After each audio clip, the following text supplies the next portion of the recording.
Bloodborne is one of those games where the deeper you look, the more it gives you. And today we are going through 853 Easter eggs, hidden details, lore connections, and secrets that From Software quietly buried across every corner of Yharnam. Before I move forward, I'm counting on you to support my channel by clicking that tiny subscribe button so that we can spread these amazing videos to folks like you around the world. Thank you. I put this video together because Bloodborne is a game I've spent years picking apart, and I kept finding things that never made it into the big discussion videos. A lot of what you will hear tonight was pulled from item descriptions, environmental details, and NPC dialogue that most people skip right past. One choice I made early on was to focus less on the big obvious secrets and more on the small stuff, the things that suggest a much larger world operating just underneath what you can see. Some of the bigger, more debated lore topics got trimmed down so that the quieter, stranger details could have their moment. This is not meant to be the final word on anything. A lot of what I present here is one possible reading of what From Software left behind. Take it as an interpretation, a guided walk through a city that was designed to be misunderstood. Chapter 1. The Streets of Yharnam.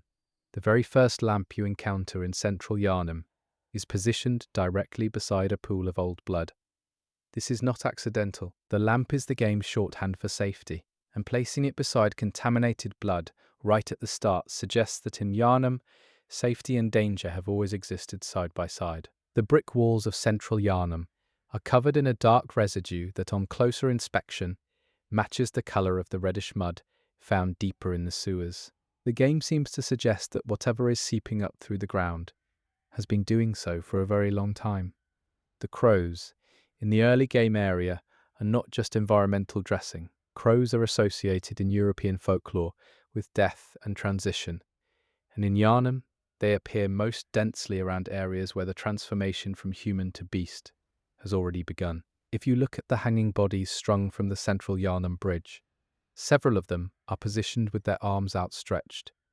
The resemblance to religious iconography is not accidental. Yharnam is a city that made a religion out of blood, and it decorated its dead accordingly. The sewer system beneath Central Yharnam connects directly to the aqueduct running through the cathedral ward. This hydrological detail suggests the game's world was designed with practical infrastructure in mind, and that the blood contamination could theoretically spread through the water supply. The dogs chained outside the early houses in Central Yharnam are all facing the same direction when the game begins. They are all oriented toward the smell of blood coming from the clinic, pointing toward where your character just came from. There is a note written in blood on a wall just before the first large mob encounter in Central Yharnam. It reads as a warning, but the handwriting in the texture work is noticeably shaky. Whoever wrote it was already turning. The wooden barricades that the Yharnamites have built across certain streets are constructed from furniture, doors, and floorboards ripped from nearby houses. If you match the wood grain texture on the barricades with the door frames of surrounding buildings, several are a clear match. The torches carried by the early mob enemies in Central Yharnam burn with a slightly orange flame rather than the yellow flame of the torches mounted on the walls. This small detail distinguishes improvised fire from permanent infrastructure and quietly reinforces the idea that the mob is in a panic, grabbing what they can. There is a dead horse in one of the alleyways, off the main Central Yharnam road, that has no visible cause of death. No wounds, no traps, no enemies nearby. The horse is simply lying there, as though it sat down and gave up. Given what Yharnam does to animals, this points towards something the game never shows you directly.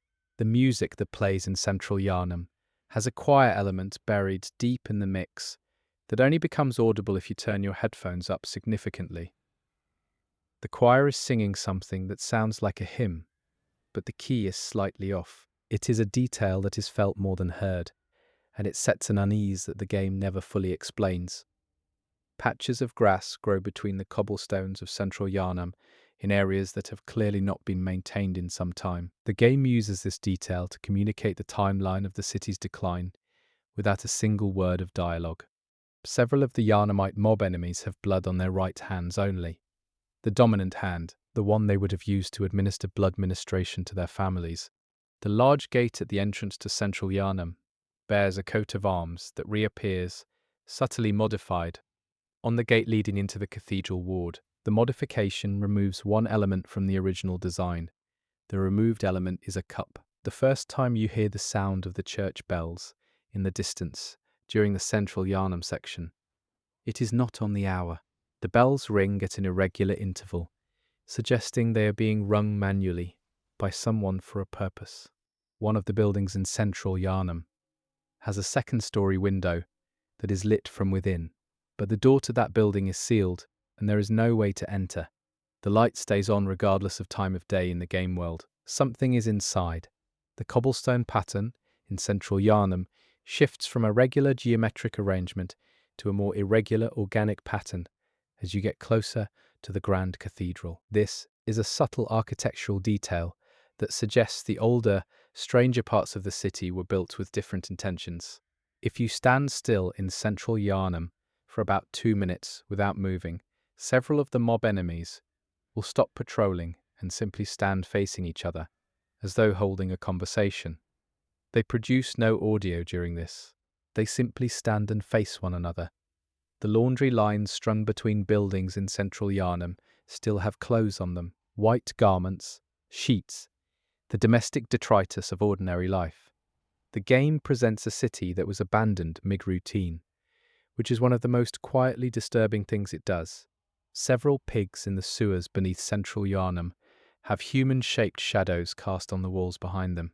This has been attributed to a lighting glitch by some, but the shadows are too consistently human in shape for it to be accidental. The first hunter you encounter in Central Yharnam is already dead. He is slumped against a wall with his weapon still drawn, suggesting he was ambushed mid-fight. The enemy that killed him is not present. Whatever did, it moved on. There is a child's shoe on one of the window ledges in Central Yharnam. Just one. It is sitting upright, as though placed there carefully.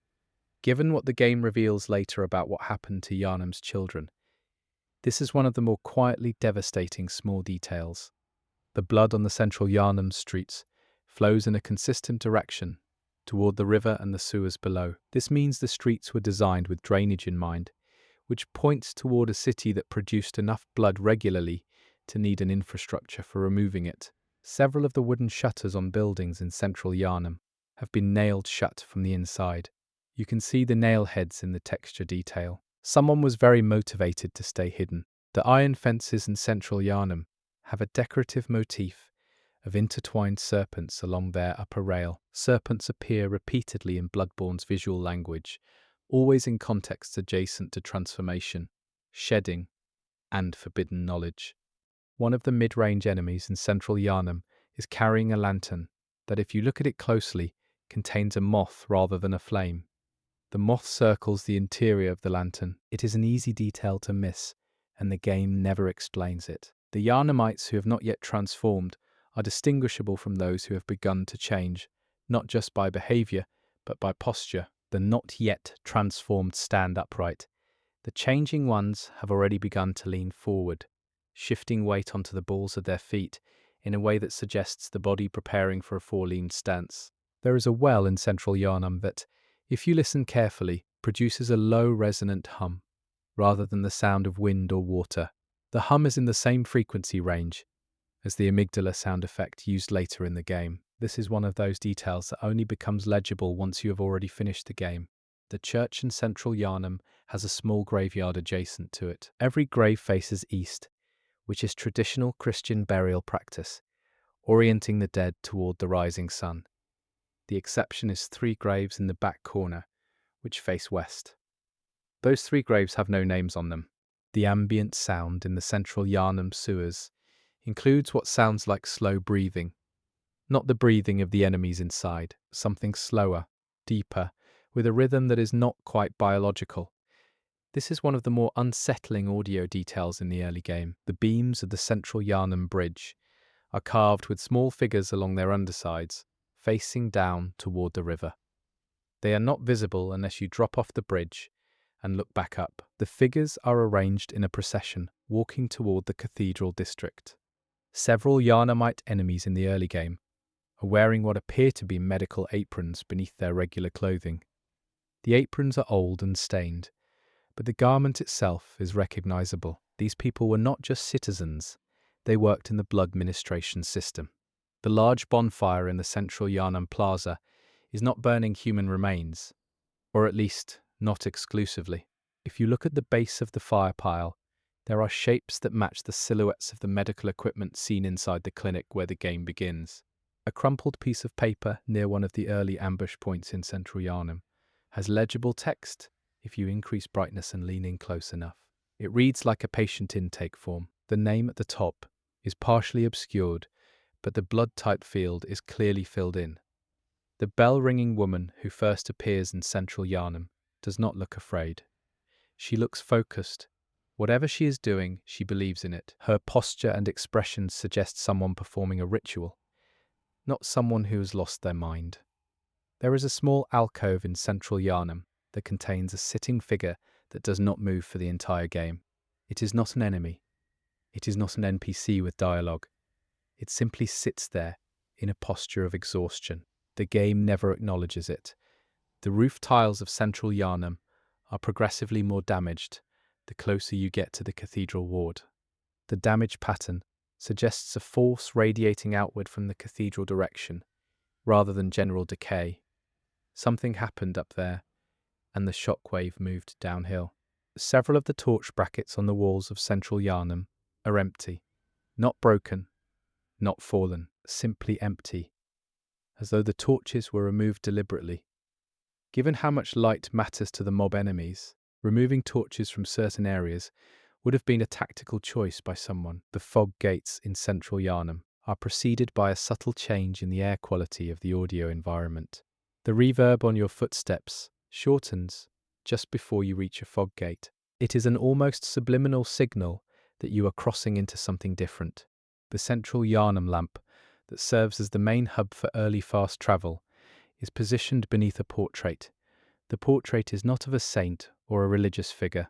It depicts a building, specifically what appears to be an early version of Iosefka's clinic from a much earlier architectural period. The first time the player climbs to a rooftop in Central Yharnam and looks out over the city, the scale of what Yharnam actually is becomes apparent.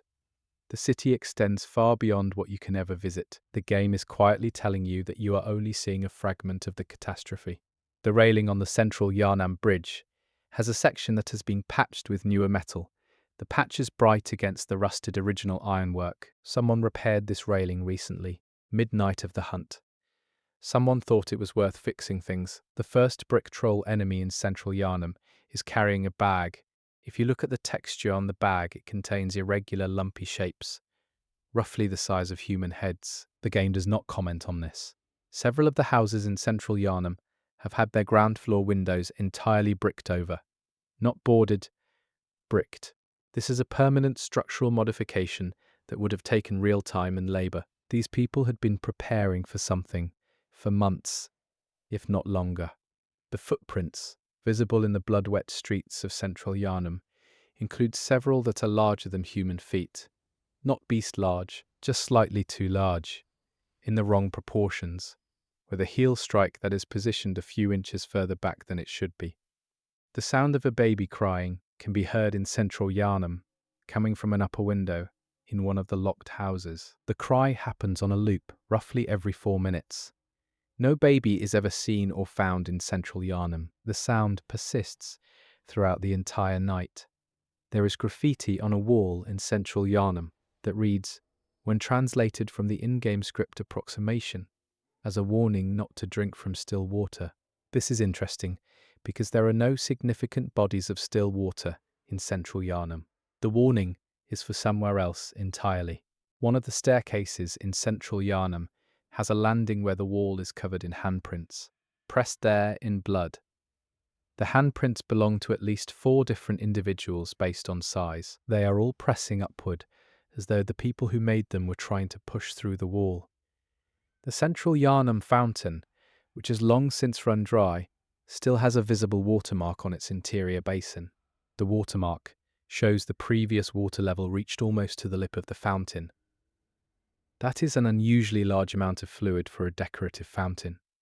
It was not used for decoration. Chapter 2. The Cathedral Ward and the Healing Church. The Cathedral Ward is designed on a vertical axis more than any other area in the game. Everything about its architecture is oriented toward height, toward reaching upward. The street level is where the common people lived. The church operated above. The iron gates leading into the Cathedral Ward from Central Yharnam have been locked from the cathedral side. This means the cathedral district sealed itself off. The mob did not push them out. The church chose to leave. The rooftop gargoyles on the buildings of Cathedral Ward are not standard European grotesques. Their features are too specific, too anatomically considered. They are portraits of something, not decorations. Their faces have the same proportional distortions as enemies you encounter much later in the game. The windows of the cathedral are filled with stained glass that depicts not saints, but operations. Medical procedures rendered in the visual language of religious iconography. Scalpels where there should be swords, blood transfusions where there should be baptisms. The white church garb worn by the church servants found dead in the cathedral ward is made of a material that looks like it has been treated with something. It has a faint shimmer in certain lighting conditions that regular fabric would not produce. The treatment was likely a protective measure against something environmental. There is a painting inside one of the cathedral ward buildings that depicts Yharnam at an earlier point in its history. The city in the painting has no grand cathedral. The space where the cathedral now stands is an empty hilltop. This suggests the cathedral was built sometime after Yharnam's founding. The cathedral ward's medical facilities. The buildings equipped with operating tables and medical implements are positioned on the downhill side of the cathedral, away from the main building. The church kept its healing work physically separate from its central institution. Distance between medicine and faith. The smell of incense is embedded in the audio design of Cathedral Ward.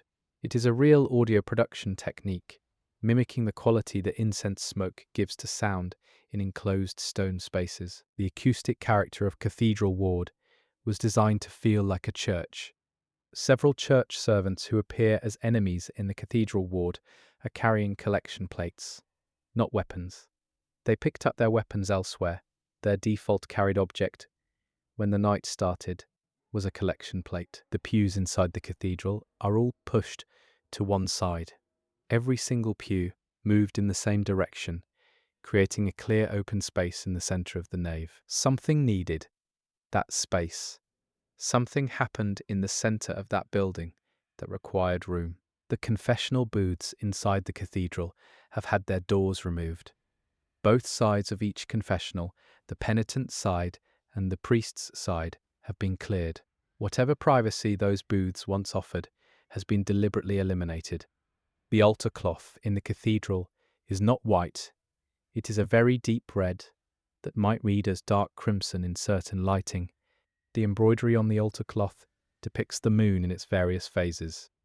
The moon iconography of Bloodborne is always associated with transformation and the old ones. There is a music box inside one of the Cathedral Ward buildings that plays on its own if you wait long enough near it. The tune it plays is the same melody that Gehrman hums when he thinks you cannot hear him in the hunter's dream. The connection between the Cathedral Ward and Gehrman is one of the game's most carefully buried details. The Cathedral Ward has no civilian population, no mob enemies, no trapped survivors. The only living things are church entities. This is notable because Central Yharnam is full of civilians gone feral. The Cathedral Ward was already evacuated, or its population did not survive to become the mob. The architecture of the Cathedral Ward borrows heavily from Romanesque and Gothic traditions, but certain arches in the deeper sections of the ward have proportions that do not belong to either tradition. The arches slightly too tall, the keystones slightly too low. These are structural choices that serve no traditional architectural purpose. The Grand Cathedral's front entrance has 4 steps leading up to the doors. When you approach the cathedral for the first time after defeating Vicar Amelia, there is a 5th step that was not visible before. The geometry of the entrance changes after a specific in-game event, which points towards something the cathedral itself is doing. The bloodstains in Cathedral Ward are older than those in Central Yharnam. The colouring and texture of the blood in the game's environment art shifts from deep red in the lower city to a darker, almost brown colour in the Cathedral Ward. This blood has been there longer. The church giants guarding certain areas of the Cathedral Ward are equipped with instruments rather than weapons. Incense burners, censers, processional staffs. These were not soldiers. They were liturgical functionaries who have been armed as a last resort. One of the locked doors in Cathedral Ward has a keyhole that, if you look through it, reveals a room that is entirely white. Floor, ceiling, walls, all white, and a single chair in the centre. The room cannot be entered. The chair is occupied, but the occupant is outside the camera's resolution range. The Healing Church Workshop, which branches off from the Cathedral Ward, has a sign above its entrance that has been partially defaced. Enough of the text remains to suggest the original name was not the Healing Church Workshop, but something else, something that included a word that has been chiselled away. The statues in Cathedral Ward are all in postures of supplication rather than authority. Religious statues typically depict figures in positions of power or blessing. These figures are all reaching, kneeling, bending towards something above them. The cathedral presents its holy figures as petitioners, not as sources of grace. The chandeliers in the cathedral are oversized for the space. They would produce far more light than a regular church service would require. The cathedral was designed to be very brightly lit for some purpose that a typical religious ceremony would not need. There are examination chairs in the Cathedral Ward that are equipped with restraint mechanisms. The restraints are sized for adults, but have adjustment points that would allow them to accommodate smaller individuals. These chairs were used on patients of varying sizes. The Cathedral Bell Tower, visible from certain angles in the Cathedral Ward, has a bell that is visibly cracked. A cracked bell produces a different sound, a broken, uneven ring. The bells of the cathedral would have been the sound of ceremony here for years.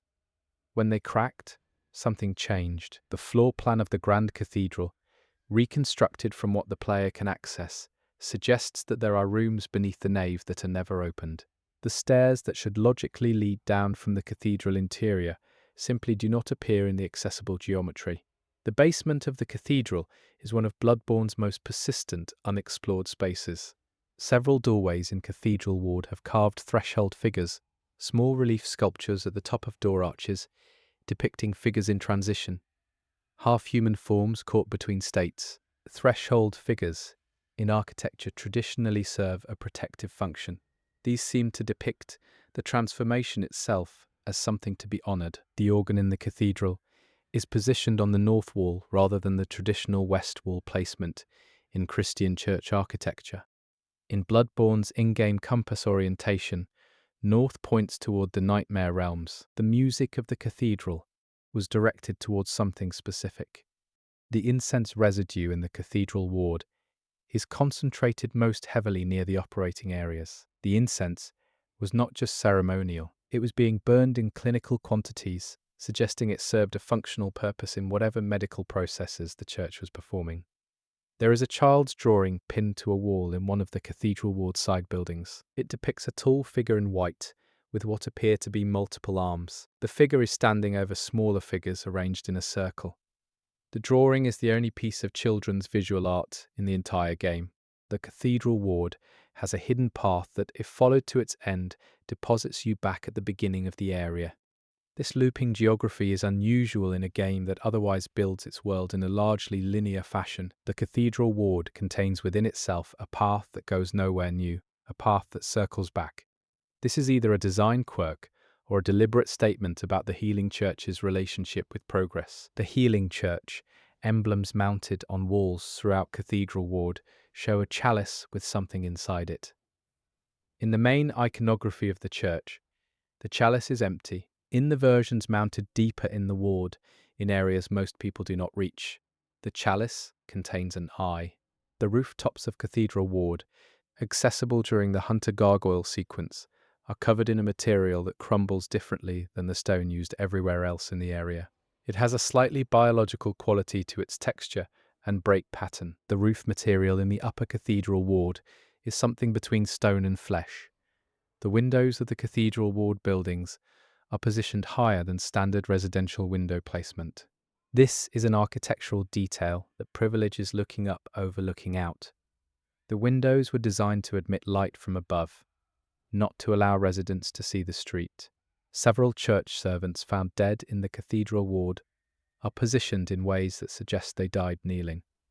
Their final posture was one of prayer or supplication. They kept their form even as whatever took them progressed.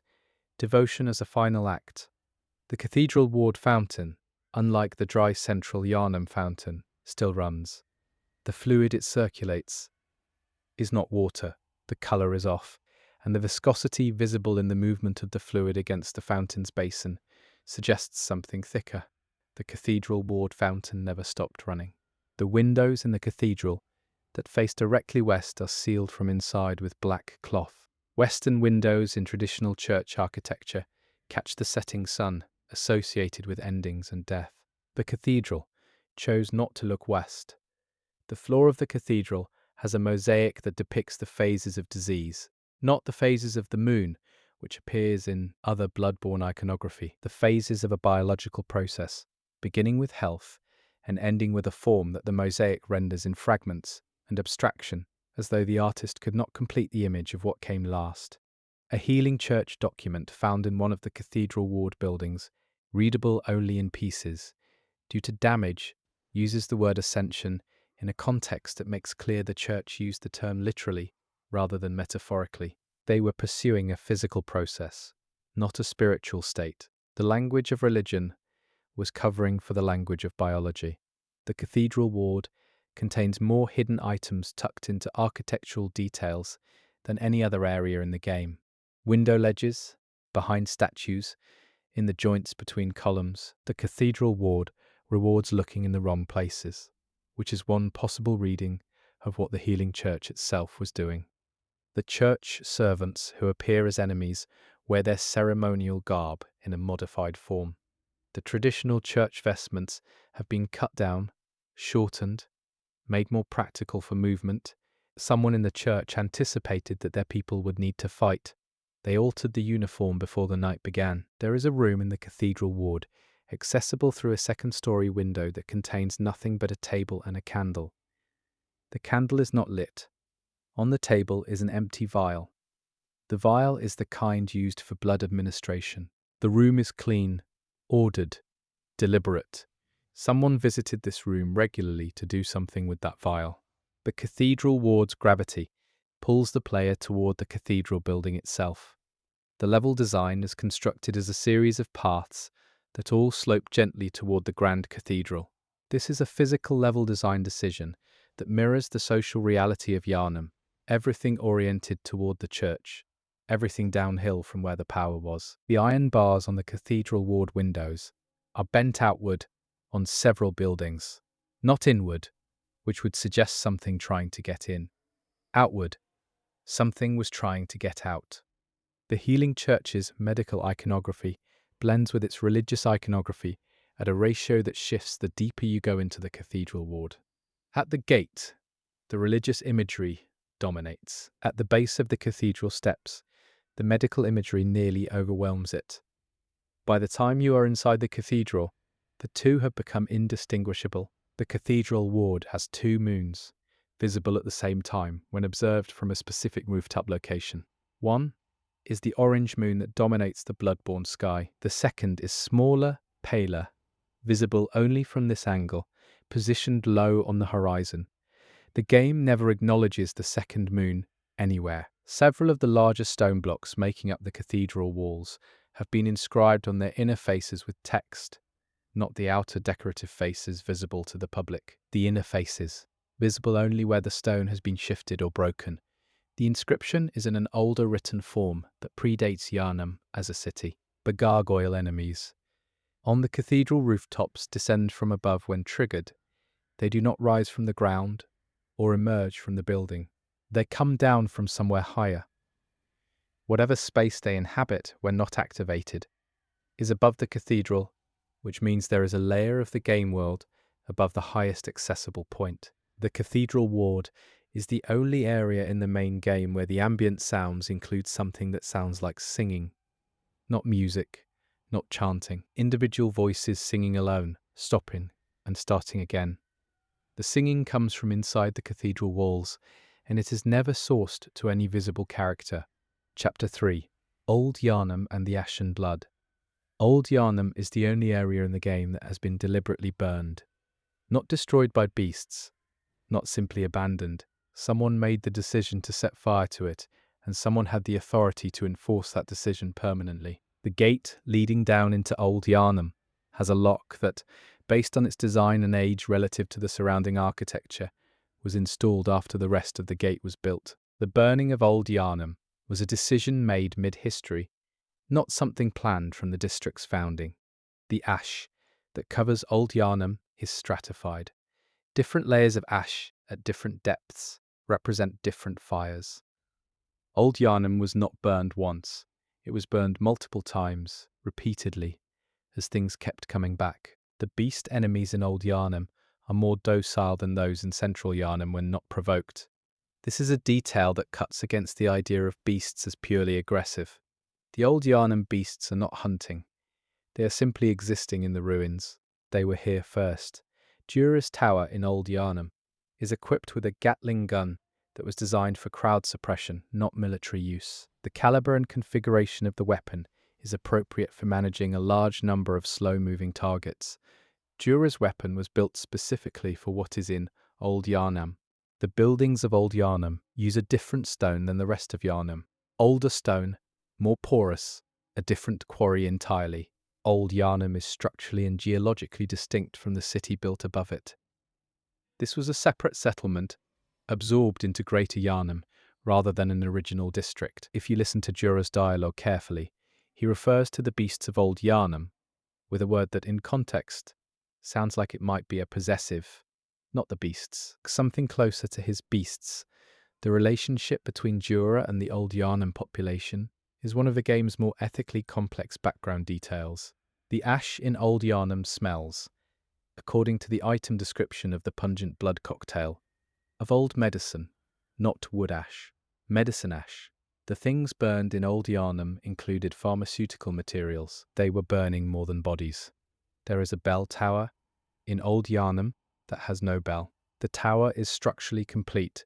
The frame for a bell is present, but the bell itself was removed. Given the role that bells play in summoning mechanics and church signaling throughout the game, a bell tower with no bell is a significant absence. The footpaths of Old Yharnam are made of a different material than Central Yharnam's cobblestones. The Old Yharnam streets are flagged with flat slate rather than rounded cobble. This is a lower-cost paving method, consistent with a poorer or older district. The water feature in Old Yharnam, a dried canal running through the centre of the district, was once a working waterway. Its course runs uphill toward the Cathedral Ward, which suggests it was fed from above rather than by natural flow. The Healing Church controlled Old Yharnam's water supply. There are locked chests in Old Yharnam that cannot be opened, not locked chests that become accessible later, permanently locked chests whose contents the game never reveals. The items inside the Old Yharnam chests were sealed when the district was sealed, and they remain that way. The fire damage in Old Yharnam is most severe in a ring pattern around a central building, rather than spreading from a single ignition point. This means the fire in Old Yharnam was set at multiple points simultaneously. It was coordinated. It was an organized operation.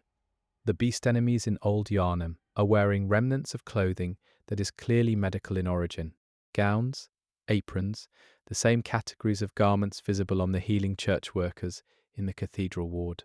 The Old Yharnam beasts were patients or practitioners, or both.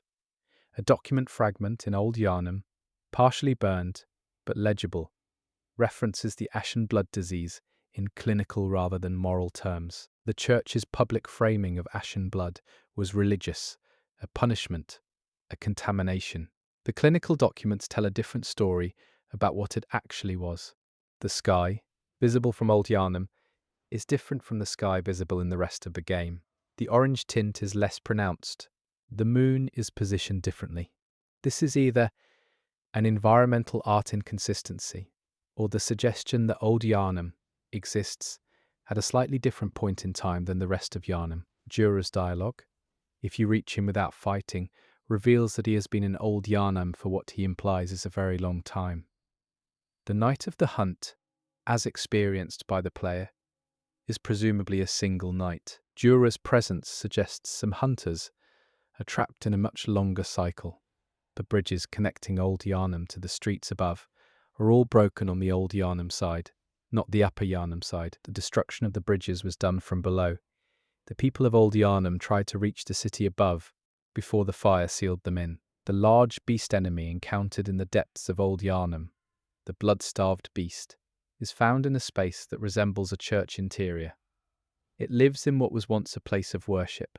The transformed thing that now inhabits that space is what the congregation became. The chalice architecture visible in certain parts of Old Yharnam's deepest areas is older than the Healing Church's standard design vocabulary. Old Yharnam predates the Healing Church's formal institution. Whatever rites were performed in these lower spaces were practiced before the church gave them a name. The ashen ground of Old Yharnam supports no plant growth except in a single small area near the district's lowest accessible point. Here, a cluster of small white flowers grows, with no apparent water source. The flowers are the same species visible in Eileen the Crow's idle animations, when she tends to the graves at Hunter's Dream. There is a message in Old Yharnam written in a language that does not appear elsewhere in the game.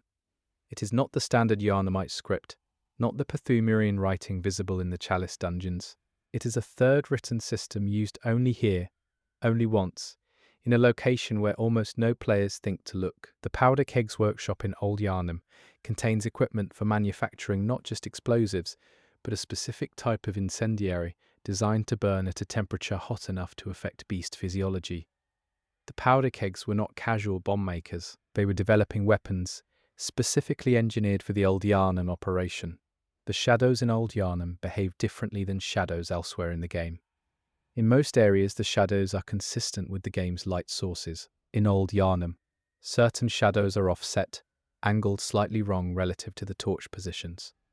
It is either a rendering artifact or one of the game's quietest suggestions about the nature of the place. There is a specific point in Old Yharnam where, if you stand at the correct angle, you can see through a gap in the ruined architecture to a section of Yharnam that is not accessible anywhere in the game. A street, lit with windows glowing, entirely ordinary-looking Yharnam, visible for a moment through the destruction, the world that existed before the burning.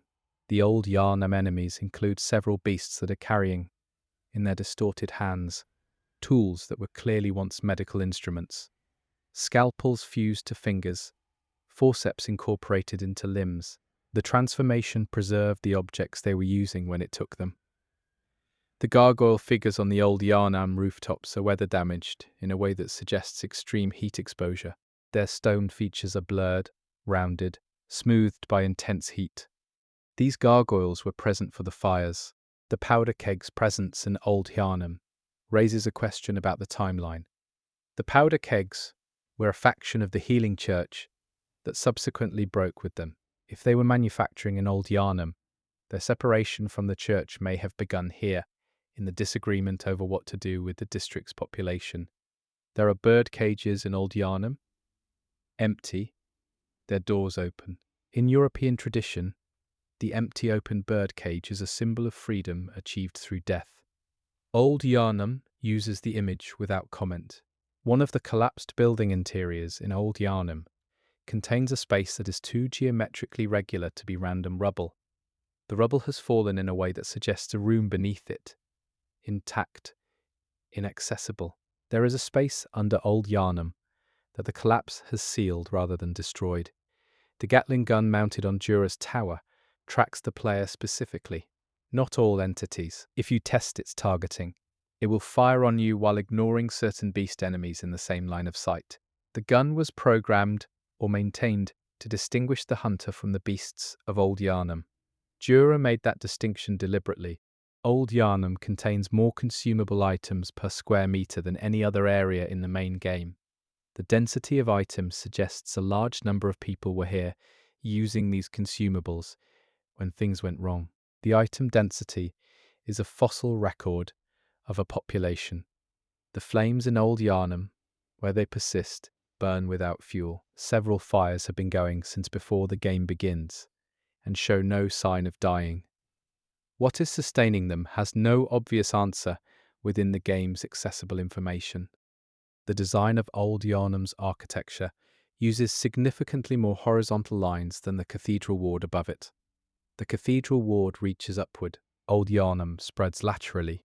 The architectural philosophy of the two districts is opposite, reflecting their different relationships to aspiration. There is a section of Old Yharnam where the sound of footsteps changes quality beneath you, becoming slightly hollow, suggesting a cavity under the floor.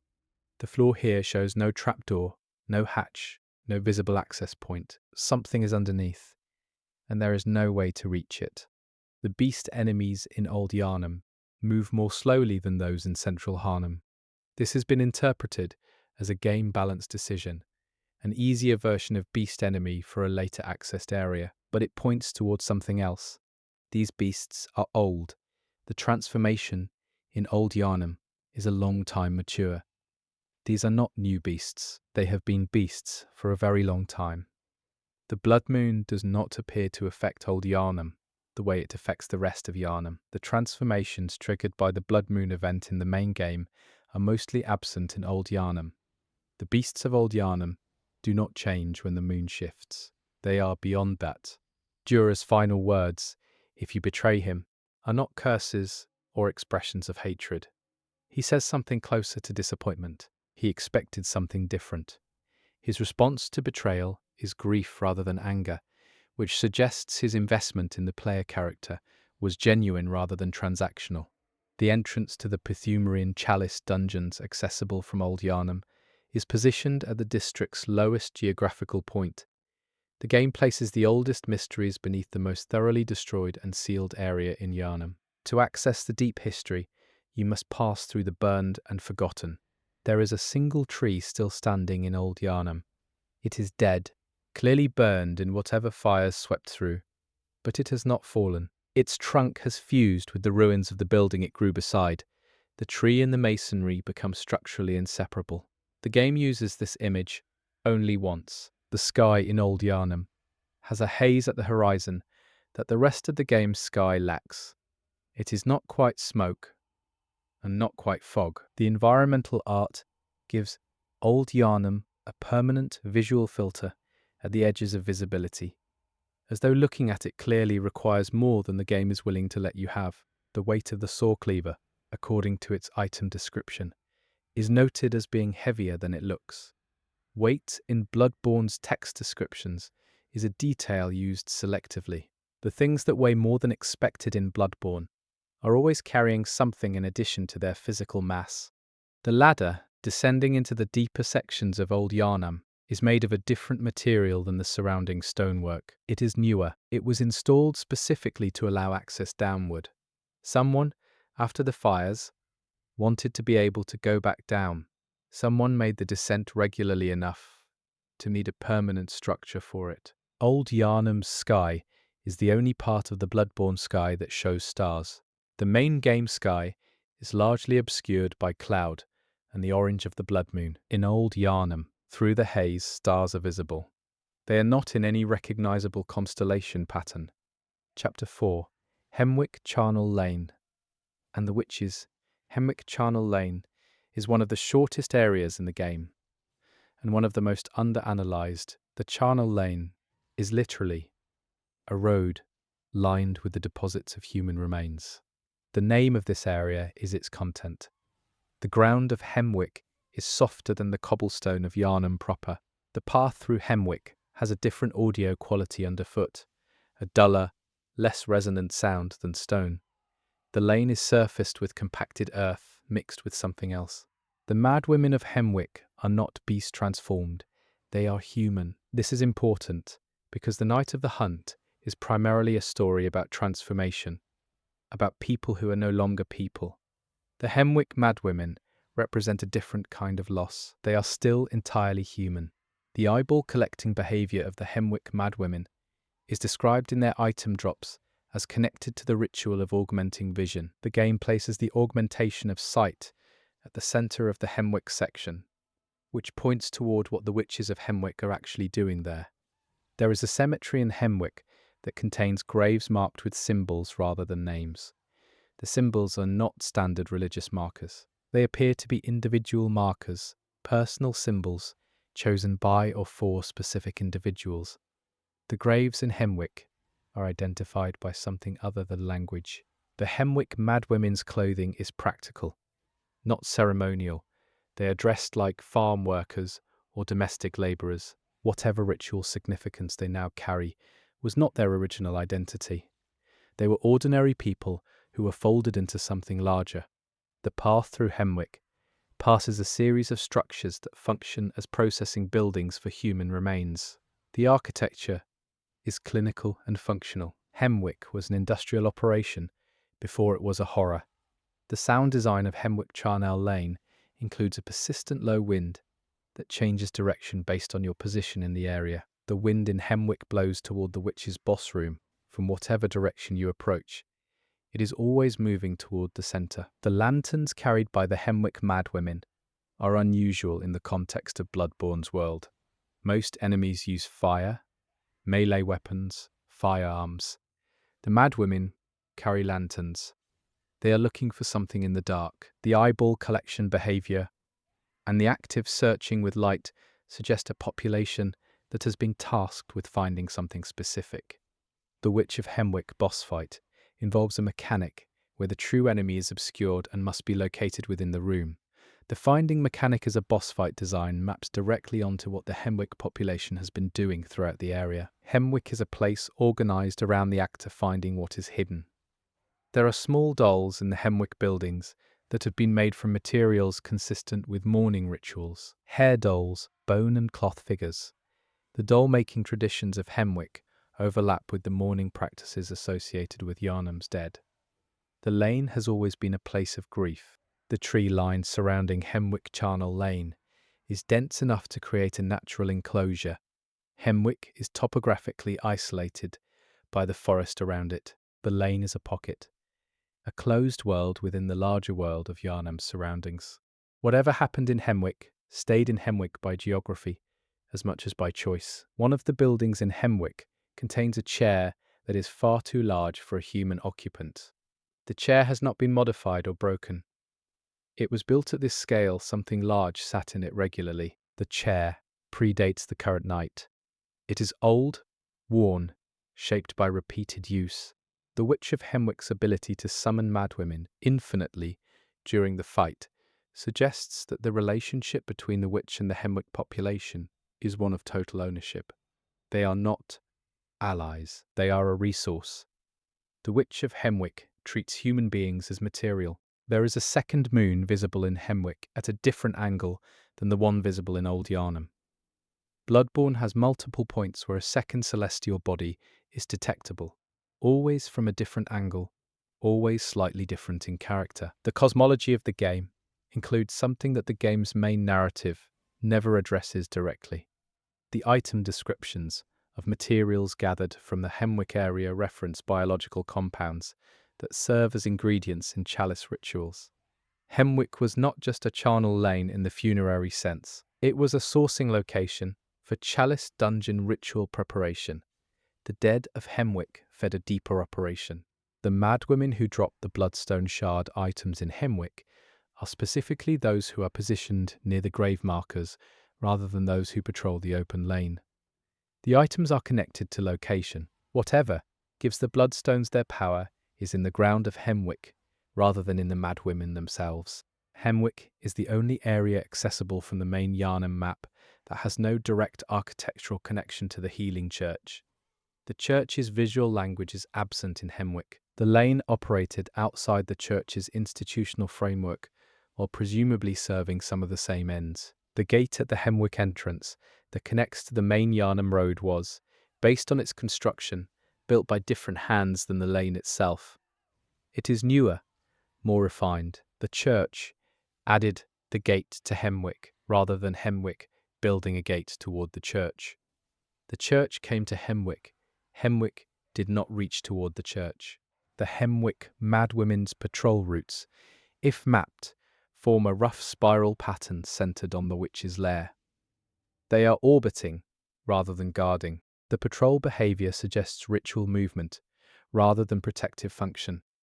There are hand-drawn maps inside the Hemwick buildings that chart the locations of specific graves within the cemetery. The maps are annotated with symbols that correspond to the grave markers outside. Someone was tracking the contents of individual graves very carefully. The Witch of Hemwick Boss Arena has an unusual floor surface that differs from the lane outside. It is smoother, more uniform, as though regularly maintained or resurfaced. The boss arena was prepared.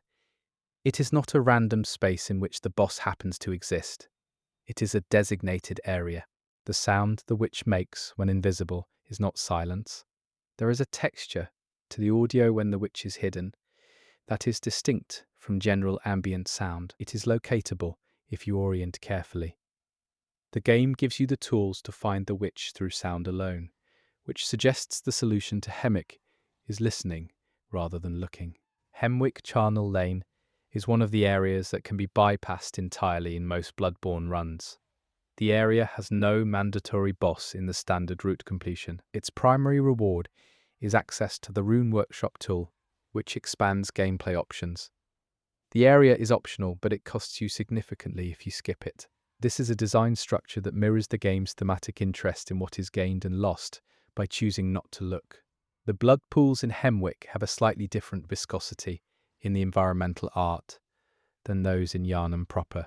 They spread differently, have different surface tension. The blood in Hemwick is not the same kind of blood used in the city's ministration system. It is older blood, or blood from a different source. There is a dog chained outside one of the Hemwick buildings that is not aggressive. It does not attack the player. It sits and watches.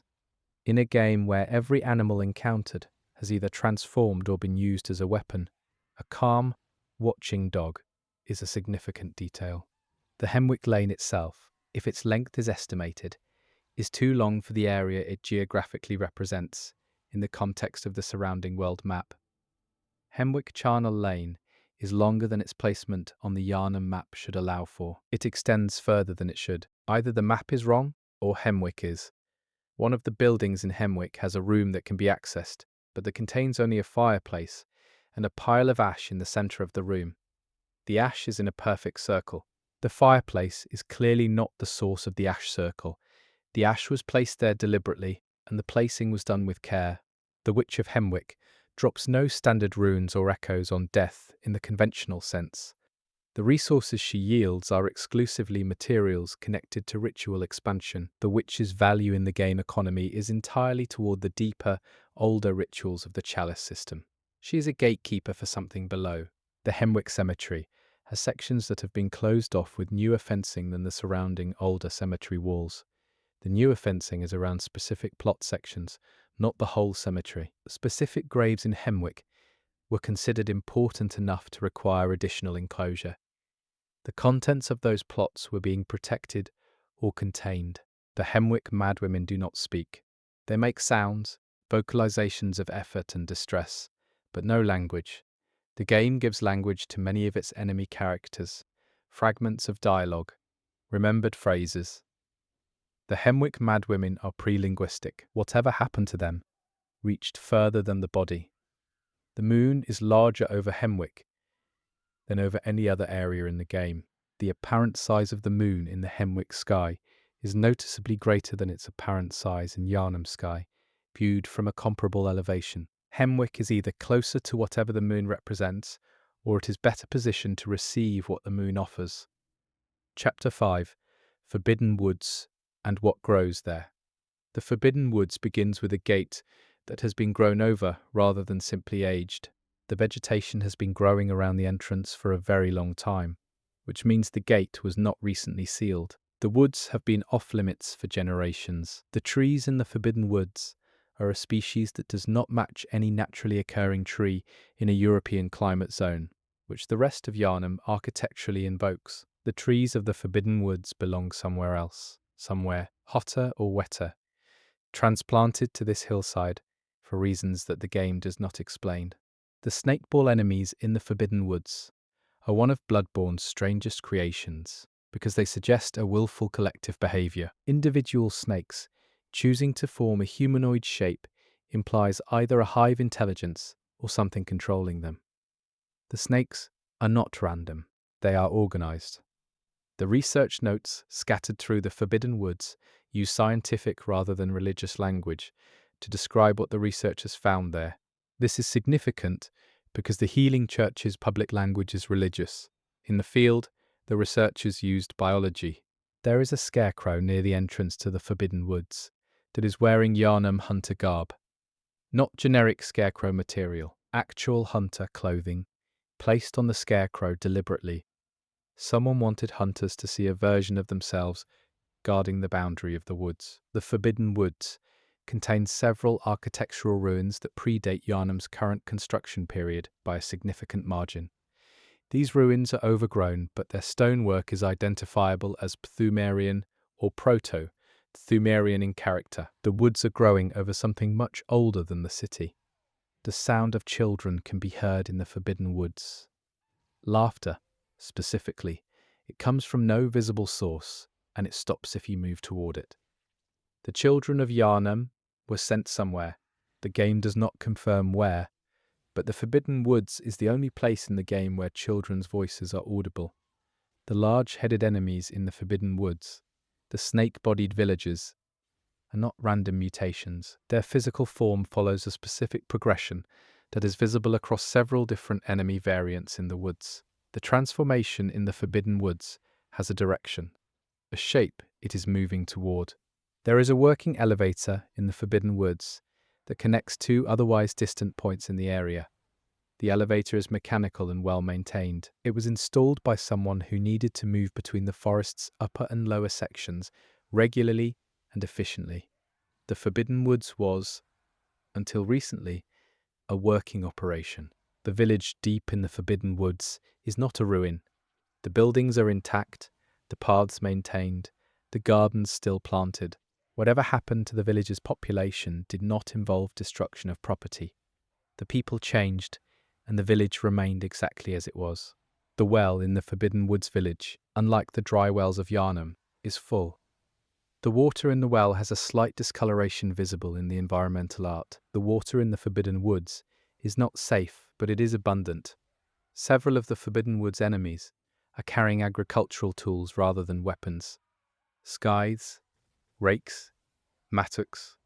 The transformation took them mid-work. The agricultural cycle of the Forbidden Woods was continuing right up until the moment it stopped. The path through the Forbidden Woods is marked with cairns, small stacked stone markers, at specific intervals. The cairns form a route. Someone has been maintaining this route, keeping it clear, marking it for travellers. The cairns are recent, placed after the general collapse of the village, the entrance to the Nightmare Frontier, accessible from within the Forbidden Woods, is visually distinct from the rest of the forest. The transition between the woods and the frontier is marked by a change in the quality of the air, the colour temperature shifting from the green-brown of the forest to the pale, desiccated yellow of the nightmare landscape. The snakes in the Forbidden Woods, when killed individually rather than as part of a ball cluster, each drop items with individual item descriptions. The descriptions suggest each snake carries a fragment of knowledge rather than a fragment of blood. The snakes in the Forbidden Woods are knowledge receptacles, which points toward why the area is organized around them. There is a circular clearing in the Forbidden Woods that has no trees, no enemies, no items. It is simply clear, perfectly circular, the grass inside shorter than the surrounding forest floor. The clearing looks used. It looks like something gathers or meets there. The game places nothing in it and does nothing with it. The wooden doors in the Forbidden Woods village buildings are all latched from the inside. To get into the buildings, you must break a window or find a back entrance. The villagers locked themselves in. They were not sealed in from outside. They chose to be behind closed doors. The forest canopy in the Forbidden Woods is so dense in certain sections that the sky is entirely invisible.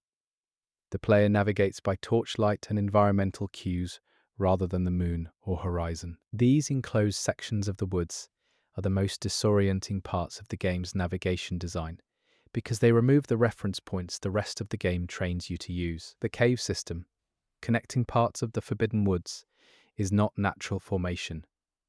The walls of the caves are too smooth, too consistent, in sections that could not have been produced by water erosion. The caves were excavated. Whatever is in the deep woods required access tunnels.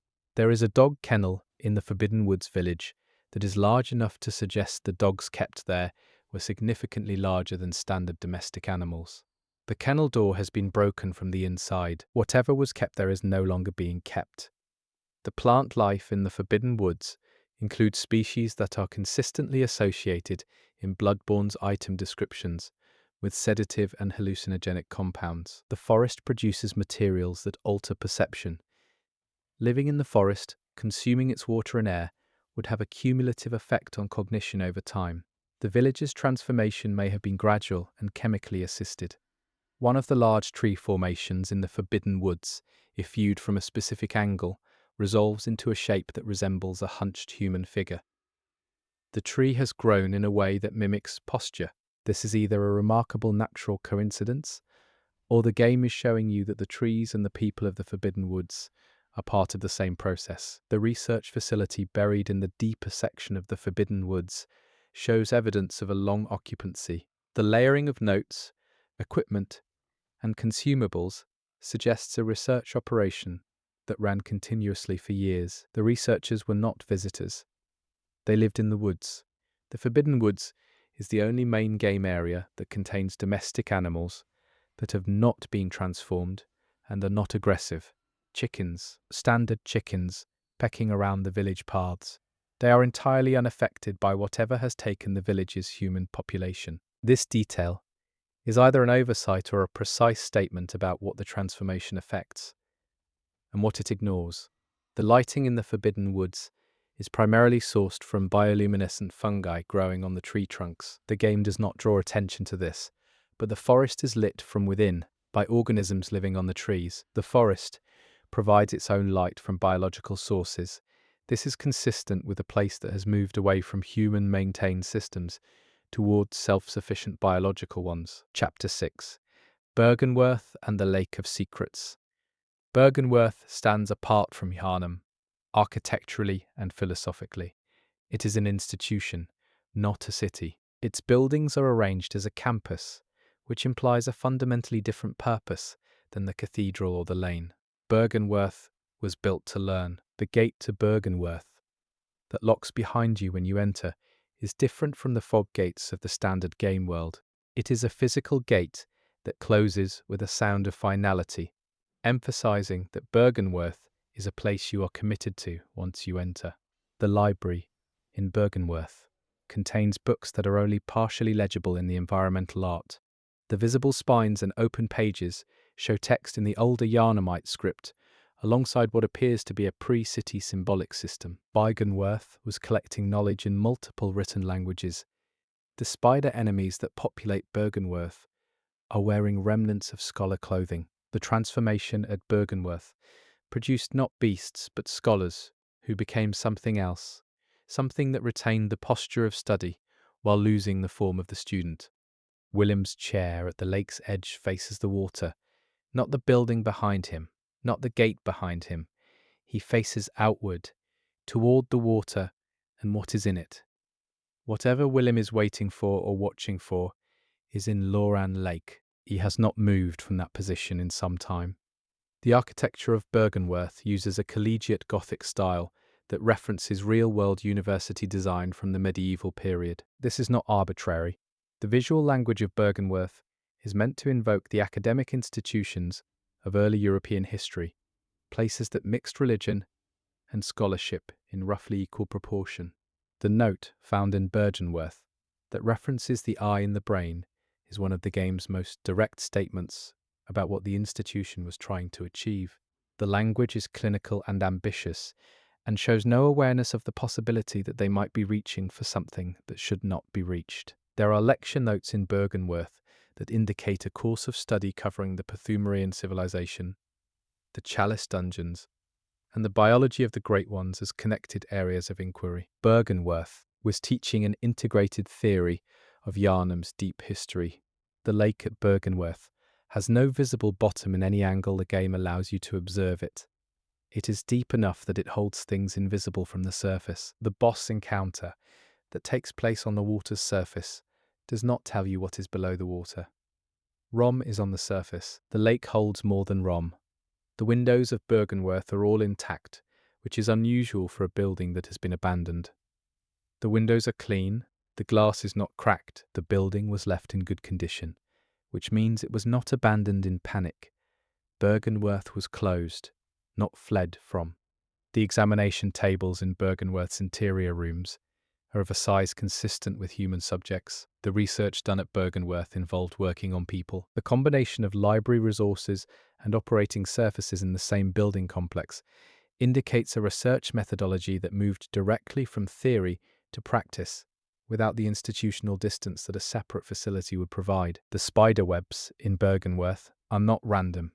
They are concentrated in the laboratory sections of the building and are most dense around the areas where the biological research materials are stored. The transformation that produced the spider scholars is most advanced in the places where the research was most active.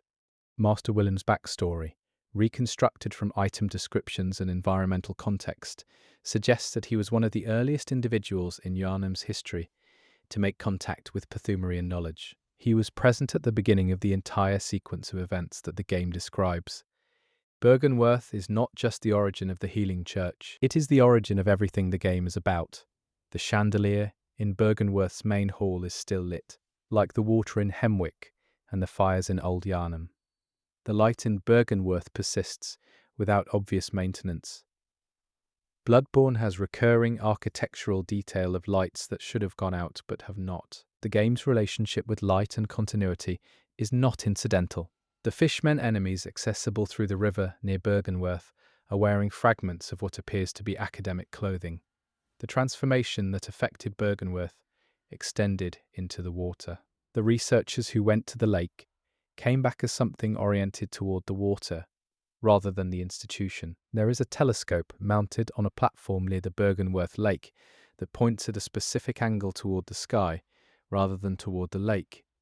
Someone at Byrgenwerth was looking up with the same intensity they were looking down into the water. The institution investigated both directions simultaneously. The path from the Byrgenwerth entrance to the lake's edge is the longest unbroken straight line in the main game. You walk directly forward, with nothing to divert you for an unusually long time. The design decision to make this approach so direct and so long gives the destination, Willem and the lake, a weight that the game rarely builds through pacing alone. The doors inside Byrgenwerth, that are sealed from within, are positioned to protect the deepest sections of the library. The accessible sections of Byrgenwerth contain introduction-level research. The sealed sections hold what the research led to. The game creates a gradient of knowledge that ends behind doors that were closed by the scholars themselves. From inside, the word Byrgenwerth, in a rough approximation of the language it appears to derive from, suggests something in the territory of a place of burial or storage. The name of the institution contains within it the idea of keeping things contained. The institution was named for what it did with what it found. The Rome encounter on Loran Lake requires you to walk across the surface of the water to reach her. The game gives you no explanation for why you can walk on the surface. It simply places you there and expects you to proceed. The moment is surreal in a way that most of Bloodborne's boss encounters are not. It does not feel like combat. It feels like an intrusion on something private.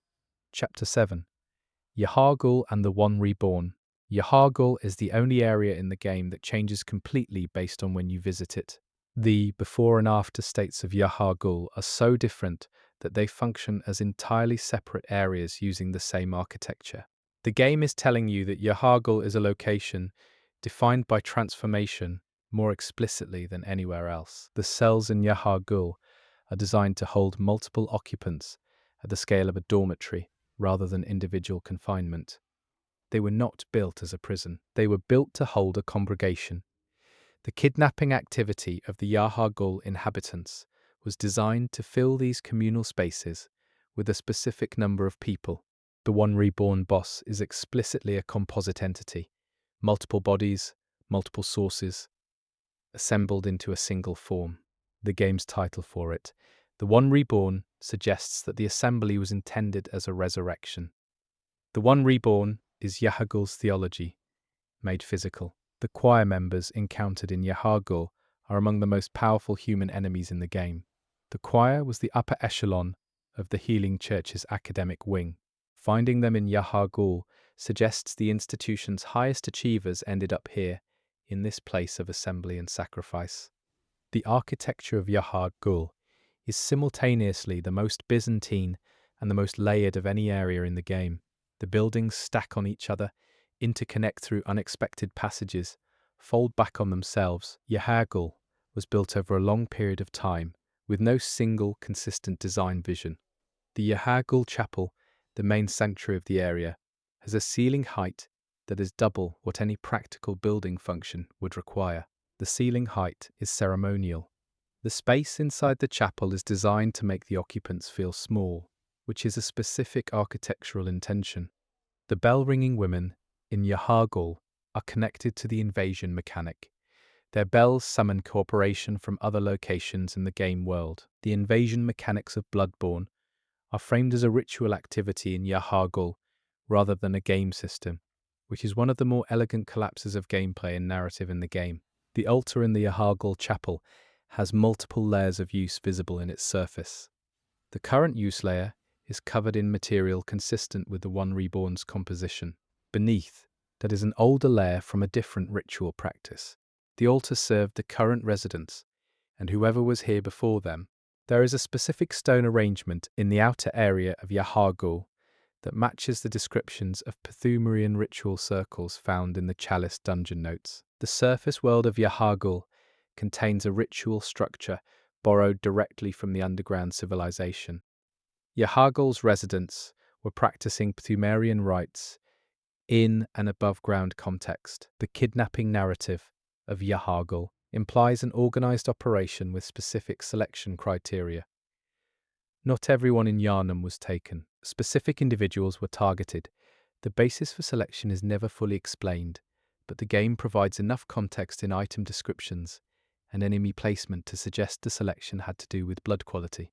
The enemies in the post-Blood Moon Yahar'gul are not more powerful than the pre-Blood Moon versions in the traditional game design sense. They are stranger, their movement patterns are different, their attack cadence is irregular. The Blood Moon did not make them stronger, it made them more alien. The Unseen Village title for post-Blood Moon Yahar'gul is a designation of concealment. The village is not hidden geographically, it is hidden from the perception of most of Yharnam's population. What happens in Yahar'gul is not visible to the city that surrounds it. The Unseen Village operates in the blind spots of Yharnam's collective attention. The hanging bodies in the Yahar'gul exterior area are positioned at heights that would have required significant effort to install. These were not bodies that simply fell or were abandoned. They were placed at height deliberately. The verticality of Yahar'gul's decoration is a statement made for observers looking upward. The music of Yahar'gul has a choral element more prominent than any other area in the game. The choir in the Yahar'gul music is singing something that sounds like it could be words, but resolves, on close listening, into phonemes that suggest language without mapping to one. The Yahar'gul choir is producing the shape of prayer without its content. The Yahar'gul residents who appear as enemies are not transformed, like the Hemwick madwomen. They are human. The population that lives in and operates Yahar'gul has maintained its human form through a different set of practices than the blood administration that destroyed the rest of Yharnam. Yahar'gul found another way to remain human, and the cost of that method is visible in what they do. Chapter 8. The Upper Cathedral Ward and the Cosmos. The Upper Cathedral Ward is reached by a locked gate that requires a key found in the main game's standard progression. The key is not difficult to find, but it is not placed with any instruction about where it leads. You acquire the key before you know what it opens.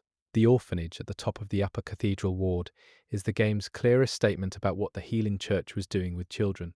Not a subtle implication, an orphanage, with celestial children in it. The church collected children with specific qualities and gave them the framework of an orphanage as institutional cover. The celestial children in the upper cathedral ward are not aggressive unless threatened. They are the only transformed entities in the game that demonstrate a non-threatening default behavior when encountered. Whatever they have become, it is not oriented toward violence. The architecture of the upper cathedral ward is older than the healing church's standard design period. The stone, the proportions, the decorative vocabulary all predate the church's institutional style. The church occupied a space that was already old when they found it. The telescope in the upper cathedral ward is functional and oriented toward the sky at an angle that, based on the game's moon position, is pointed away from the moon. The researchers in the upper cathedral ward were looking at something that was not the moon. The moon was a reference point, not the object of study. The choir robes worn by the upper cathedral ward's hostile choir members have been modified from the standard healing church vestments. The modifications are consistent with long-term fieldwork rather than ceremonial use. These are practical versions of sacred garments. The aquatic theophany that appears during certain upper cathedral ward events is a detail that has generated significant fan analysis. The connection between water, vision, and the Great Ones is established clearly enough in the game's item descriptions that the upper cathedral ward's placement at the top of the church hierarchy and its connection to aquatic imagery suggests the church's highest aspirations were always oceanward. The cages in the upper cathedral ward are suspended from ceilings rather than positioned on floors. This is a practical modification for containing something that climbs. Whatever was kept in the upper cathedral ward cages was not bipedal in the conventional sense. The brain of Mensis, visible through the floor of the upper cathedral ward, is one of the game's most remarkable pieces of environmental storytelling. The thing is just there, below the floor grating, looking. The brain is looking at you from below the building you are walking through, and this detail exists only if you choose to look down. The item descriptions associated with the upper cathedral ward's hidden items describe a series of experiments conducted over what appears to be multiple generations of researchers. The upper cathedral ward's project was not a single generation's work. It was a sustained institutional program that outlasted the individuals who began it. The empty bird cages in the upper cathedral ward's outer balconies contain, on close inspection, small bones at their bases. The birds that were kept here were not birds. The game uses the visual shorthand of a bird cage for something it chooses not to fully specify. The Ebrietta's encounter at the end of the upper cathedral ward is framed by the room she occupies. The room is the largest interior space in the main game. It was built to hold her specifically. The church built a room large enough for a great one. They planned for this. She is not a prisoner. She is a resident. The name Ebrietas, daughter of the cosmos, contains the word daughter, which implies parentage within the Great Ones. Ebrietas has a parent. The game does not specify which Great One is her progenitor. The question of Ebrietas' parentage is one of the most discussed unsolved questions in the Bloodborne community. The chalice iconography in the upper cathedral ward has incorporated cosmic imagery not present in the lower church iconography. Stars, orbital patterns, the suggestion of deep space, rendered in a medieval artistic vocabulary. The upper cathedral ward is where the church admitted to itself what it was actually studying. The staircase descending from the upper cathedral ward back toward the main cathedral ward passes a series of portraits that are not present on the ascent. The portraits only become visible on the way back down. The things depicted in them are not identifiable as human. The portraits were hung there to be seen by people leaving the upper ward, rather than entering it. Whatever is depicted in them is a warning for the descending, not the ascending. Chapter 9, The Nightmare, and What Lies Beyond. The hunter's nightmare is described in its introductory framing as a place where hunters who could not stop are sent. The premise is that compulsive hunting, the inability to stop killing, leads here. The nightmare is constructed from the guilt of the hunt made into geography. The architecture of the hunter's nightmare is familiar Yharnam architecture, placed in impossible configurations. Buildings that should be in Central Yharnam appear in the nightmare at wrong angles, upside down, fused with other buildings they were never adjacent to. The nightmare uses Yharnam as raw material and reassembles it incorrectly. Ludwig's placement in the hunter's nightmare is significant because he was the founder of the modern hunter system. The person who institutionalized hunting is trapped in the place where hunting's consequences are kept. The game makes the cause and the consequence share a space. The river of blood running through the hunter's nightmare is not metaphorical. It is a literal river of blood running through the geography of the nightmare, fed by waterfalls of blood cascading from impossible heights. The nightmare externalizes what Yharnam kept in sewers and ministration vials. The enemies in the hunter's nightmare who wear hunter garb are not just aesthetically significant. They are what hunters become when the hunt continues past the point of meaning. They are the end state of the hunter trajectory, still hunting, still moving through the forms of the hunt, emptied of the consciousness that gave those forms purpose. The sky of the hunter's nightmare is the only sky in Bloodborne that is actively animated with movement independent of the moon. Things move across the nightmare sky in organized patterns. The nightmare sky is populated. Simon the Harrowed, encountered in the hunter's nightmare, is one of the game's most carefully constructed side characters, because his objection to what the church did is articulated through his presence in the nightmare rather than through his dialogue. He is here because he knows too much, and because the nightmare is where inconvenient knowledge is stored. The shortcuts in the hunter's nightmare are not discovered, but constructed. The player physically opens new paths through the nightmare rather than finding them pre-existing. The geography of the nightmare responds to effort in a way that the main game's geography does not. The nightmare can be reshaped. The village in the hunter's nightmare contains residents who are not hunters. They are ordinary people, or they were, and they are in the nightmare because the hunt came to them, rather than them going to the hunt. The nightmare is not only for hunters, it holds everyone the hunt damaged. The clock in the hunter's nightmare is stopped at a specific time. The time it shows has been analysed by the community without consensus on its significance. What is agreed is that the clock is the only timekeeping instrument in the entire game, and that is not functioning. The Nightmare of Mensis operates on a different set of physical rules than the hunter's nightmare or the main game world. Gravity, architecture, biological possibility are all differently calibrated in Mensis. The further you go from the main game world, the more aggressively the game redefines what reality is allowed to look like. The Murgo's loft area in the Nightmare of Mensis contains a staircase that goes up for longer than any building structure could physically support. The staircase ascends into architecture that exists only because the nightmare allows it to. The physics of belief have replaced the physics of construction. The sound of an infant crying in the Nightmare of Mensis is one of the most persistent and emotionally affecting audio details in the game.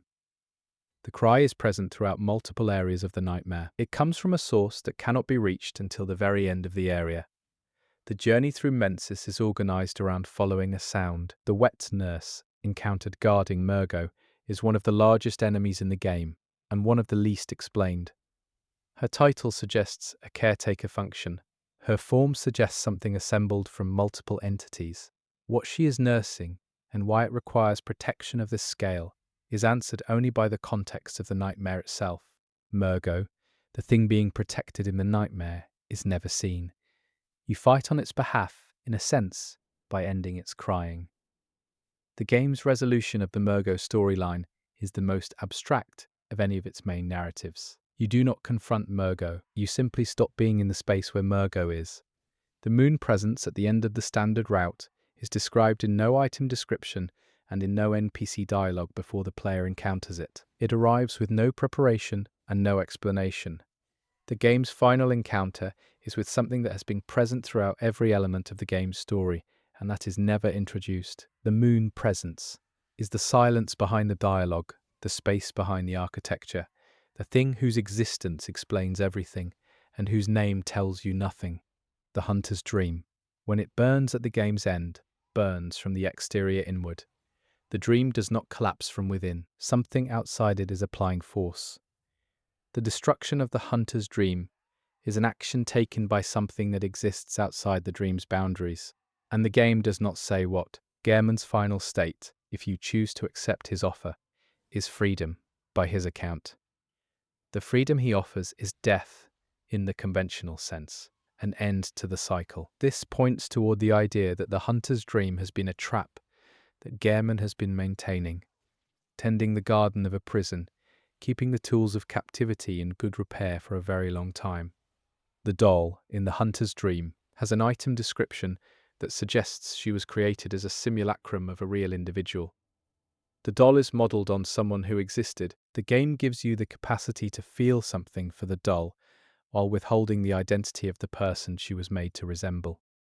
The doll is a ghost that does not know it is a ghost. The ending, in which the player character becomes a Great One infant, is the only ending in the game that involves continuation rather than conclusion. Every other ending is a form of stopping. The third ending keeps going, into a form that the game does not show you.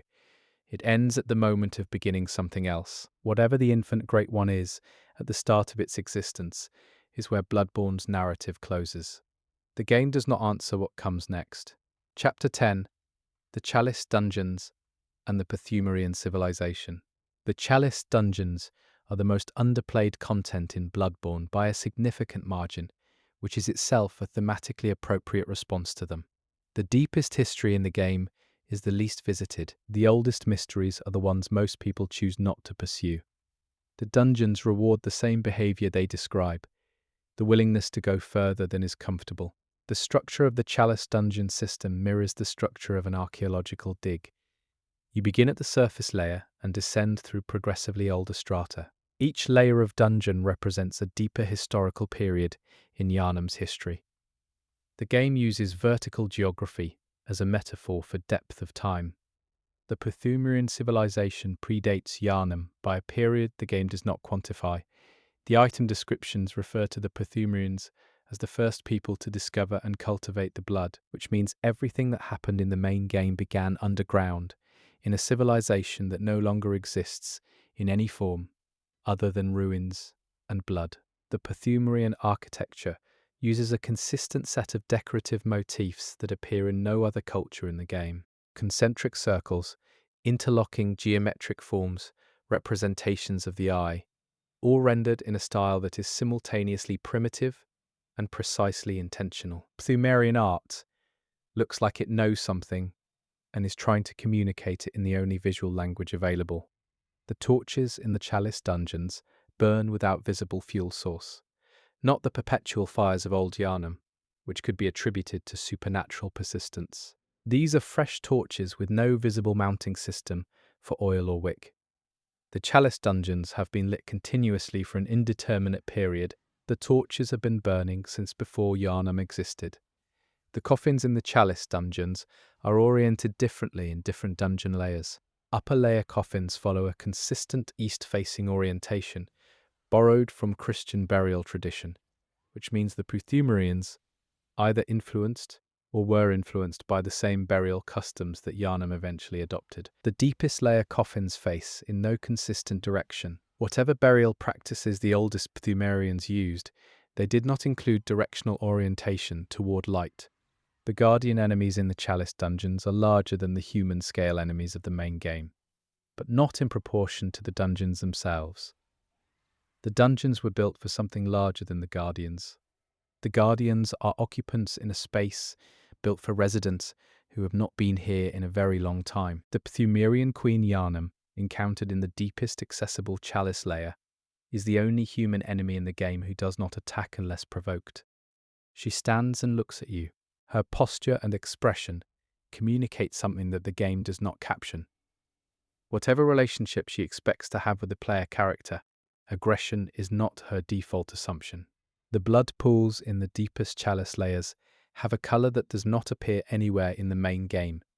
The deepest blood is almost black, viscous, and moves with a slowness inconsistent with the temperature of the environment. The oldest blood in the Chalice dungeons has aged into something that shares only its category with the fresh blood used in Yharnam's ministration. The Pthumerian text inscribed on the walls of the Chalice dungeons has been partially translated by the community, using internal consistency and item description cross-referencing. The translations are not complete and not universally agreed upon, but enough has been established to suggest that the inscriptions are procedural texts, instructions for performing specific rites, rather than historical narratives or devotional language. The Pthumerians wrote their walls with instructions, not prayers. The watchers encountered in the Chalice dungeons were, based on their equipment and their placement, the Pthumerian civilization's equivalent of a military or police function. They are armed and organized, and they maintain their patrol routes, regardless of the civilization that deployed them having ceased to exist. The watchmen of a dead civilization still walk their posts. The Chalice dungeons contain traps that are mechanical rather than magical. Pressure plates, dart launchers, rolling boulder systems. These are engineered traps that required construction and maintenance, and suggest a civilization sophisticated enough to design and install security infrastructure. The Pthumerians were engineers as much as they were whatever the game implies they spiritually were. The false wall mechanic in the Chalice dungeons is the game's most explicit invitation to distrust obvious surfaces. The false walls in the dungeons are not always identifiable by any visual cue. Some of them are simply walls, indistinguishable from real walls, that happen to be navigable if you press through them. The game is training a behavior, the habit of not believing in the solidity of what you see, that has philosophical implications beyond the puzzle mechanic. The item found in the deepest chalice layers, the living string, is described as something pulled from a kin of the cold blood entity, deep underground. The existence of a Great One, or Great One adjacent entity, at the very bottom of the Pthumerian depths, suggests that the Pthumerians did not discover the blood and then encounter the Great Ones. The Great Ones were there first. The Pthumerians built around them. The Chalice ritual materials have a hierarchical quality. The materials required to open deeper chalices are rarer and stranger than those required for shallow ones. The game communicates that the depth of the ritual corresponds to the price required to perform it. The Pthumerians understood that deeper access cost more, and they paid. The sinister chalice variant of the dungeon system allows for the invasion of other players' dungeon runs. This mechanic is narratively consistent with the idea that the Chalice dungeons are not purely personal or historical. They are shared space. Other hunters move through the same corridors.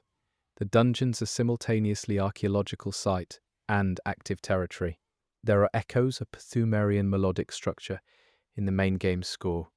The music of the Chalice dungeons uses modal patterns that appear inverted or slowed in the theme for the Cathedral Ward. The composer built a musical connection between the deepest history and the institutional present, suggesting the healing church was working with inherited sound as much as inherited knowledge. The lamp placement in the Chalice dungeons follows a consistent logic. Lamps appear after difficult sections and before difficult ones simultaneously, which means every lamp in the Chalice system is positioned at a point of both recovery and preparation. The dungeon lamps mark transition points. The Chalice system never lets you simply rest. Every safety is also a threshold. The side rooms in the Chalice dungeons, the ones behind heavy doors or past traps, contain materials that are not needed for the dungeon's completion, but that are relevant to the game's backstory. The optional rooms in the Chalice system are the places where the actual history is kept. Progress through the main dungeon path is mechanical. Understanding the history requires taking the doors no one is guarding.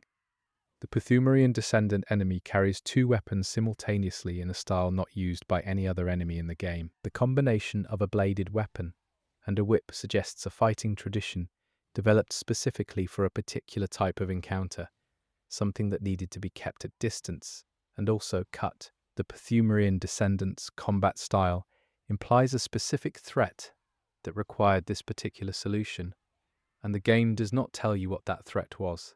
The Chalice dungeons have an aesthetic that diverges most dramatically from the standard dungeon template.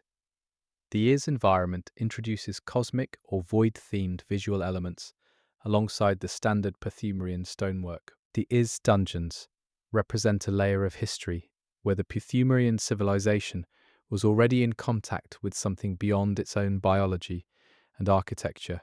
The Loran Chalice dungeons are associated with fire in a way that the other dungeon branches are not. The Loran civilization, a parallel or predecessor to the Pthumerians, encountered something in their deep excavations that required fire as a response. The relationship between Loran and the flame goes back further than Old Yharnam's burning. Loran burned first. The beast that lives at the bottom of the Loran chalices, the abhorrent beast or its variants, is the most complete version of the beast transformation in the game. The Loran beast is what the transformation eventually produces at its most realized, most ancient, most developed state.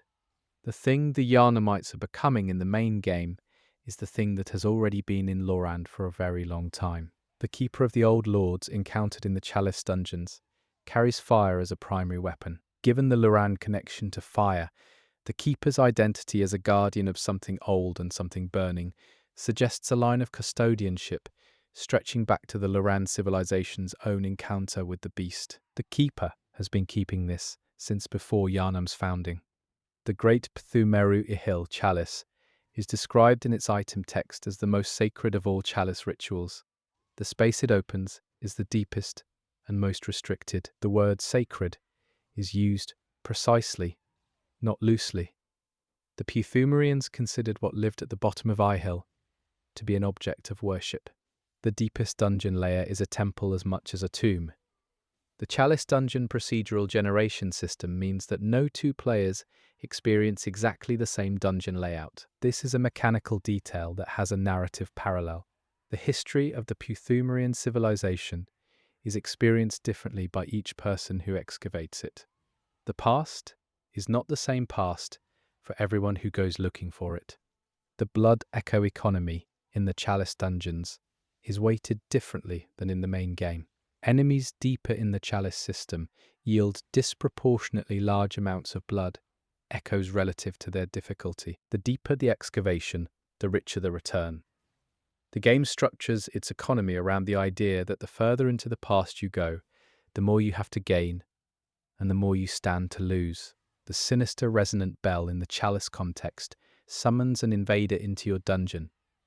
The invader is another player's hunter. The language around this mechanic, sinister, resonant, bell, connects to the bell-ringing woman mechanics of the main game and to the summoning activities of Yahargul.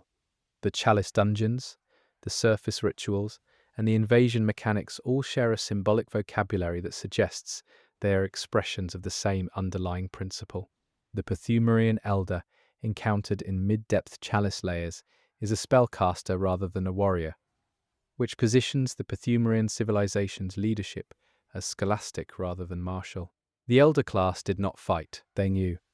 The separation of knowledge and violence into different roles is a detail about the Pthumerian civilization's social structure that the game communicates entirely through enemy design. The Defiled Chalice introduces a mechanic where the player's maximum health is halved.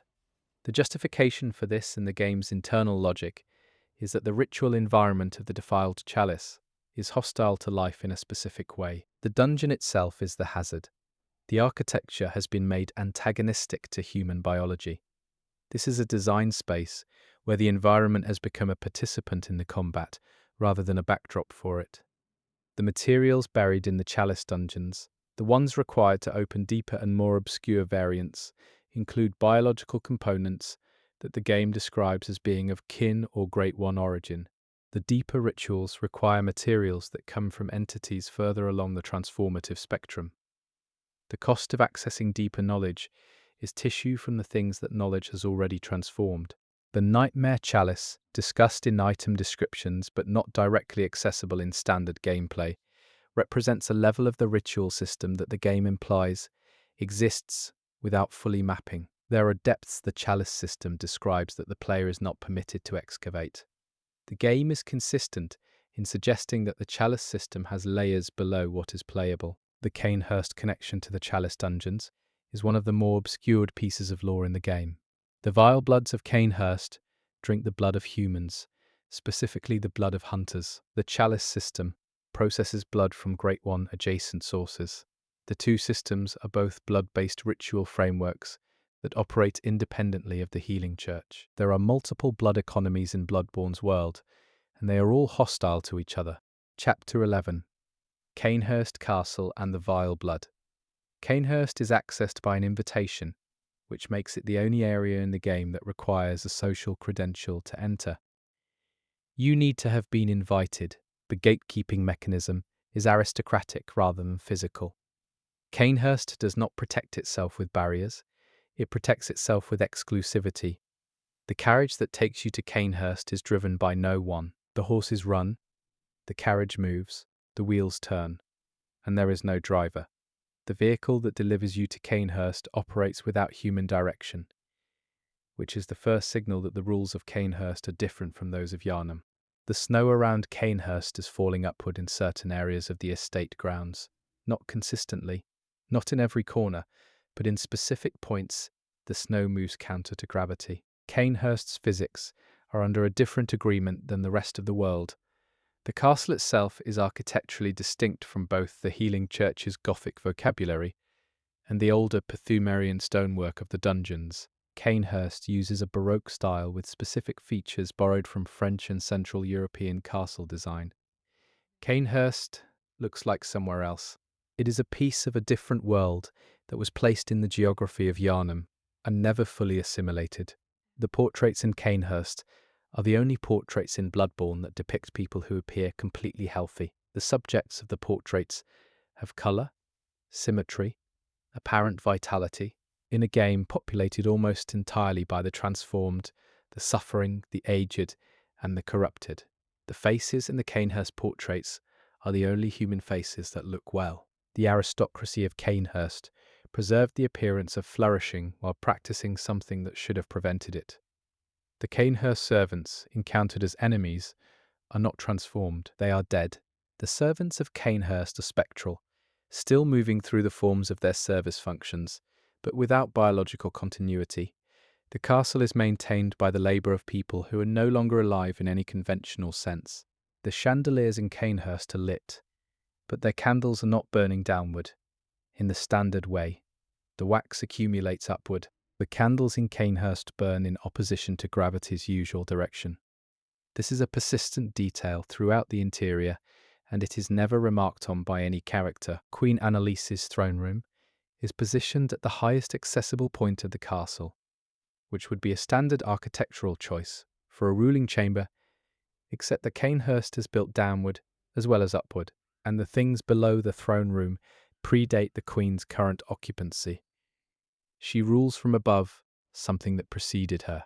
The Vile Blood Registry, found in Cainhurst, documents the lineage of blood used by the Vile Bloods in a system that tracks hereditary blood quality across generations. The registry is meticulous. It is also old enough that several lineages in it have no living descendants.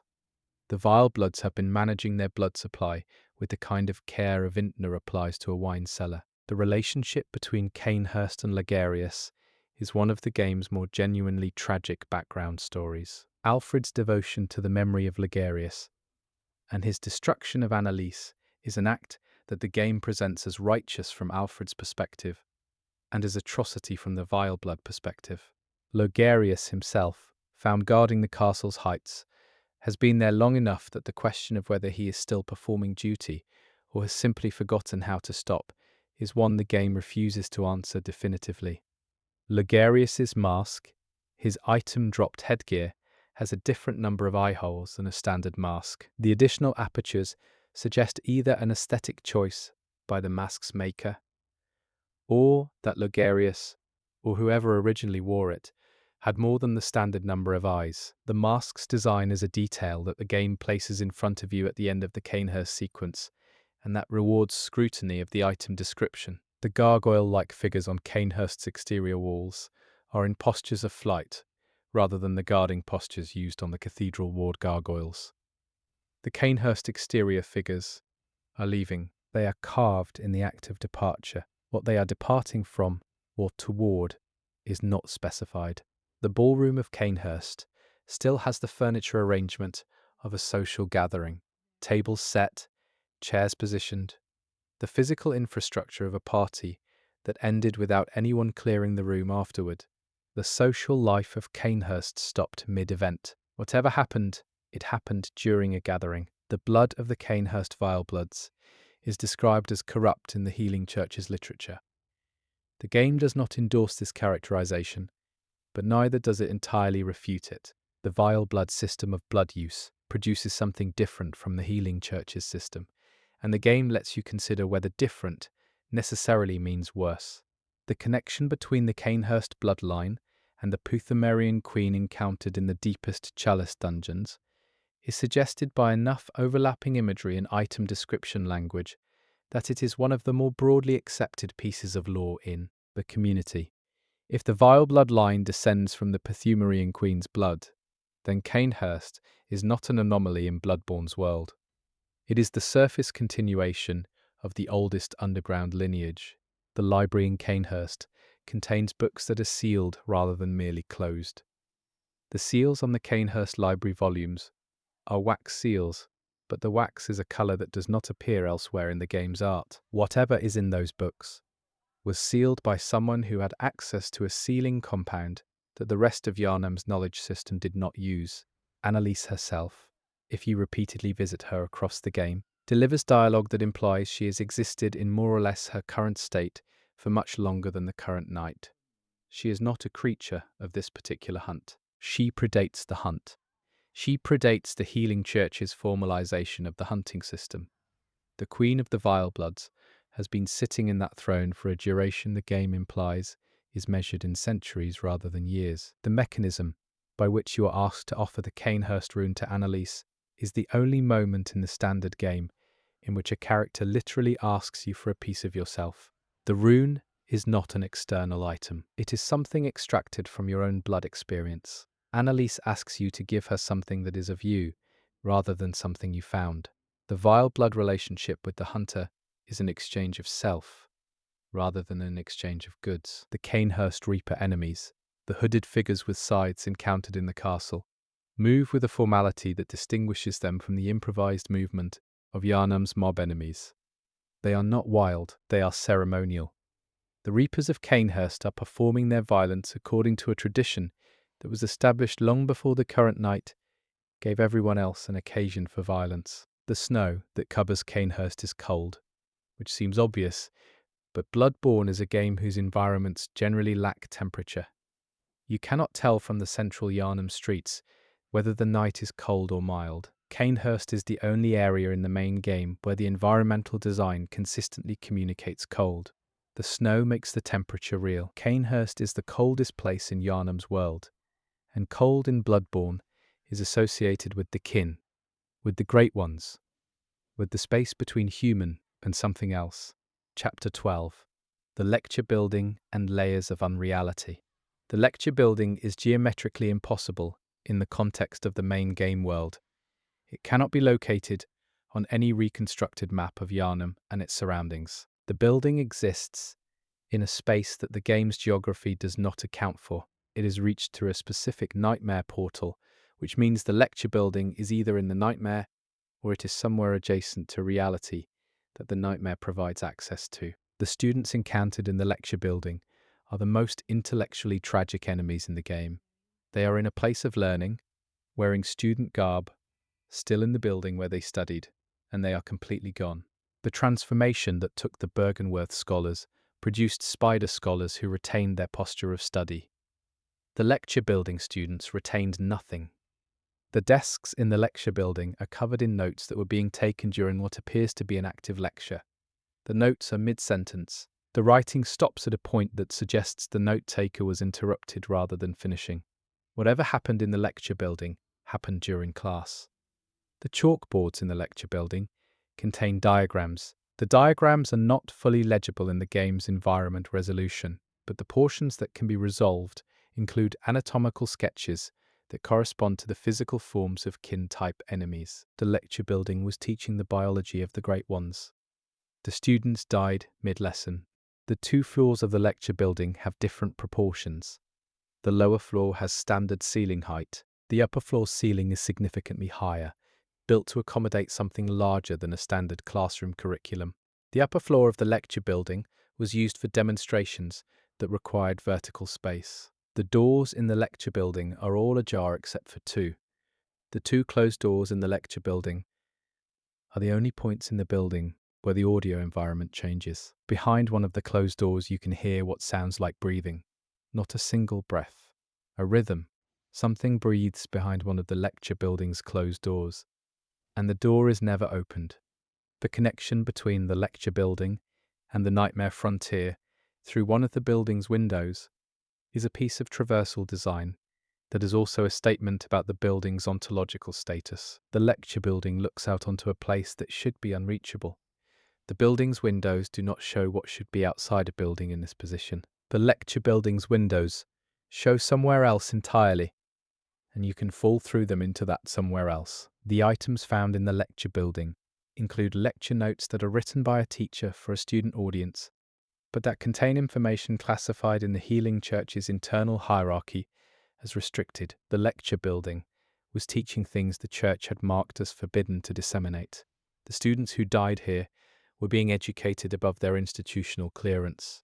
The Grand Cathedral key found in the lecture building is a detail that confuses many players, because it seems to be placing an item for the early game in a location only reached through mid-game nightmare access. The key's presence in the lecture building is evidence of the building's non-linear relationship with the main game timeline.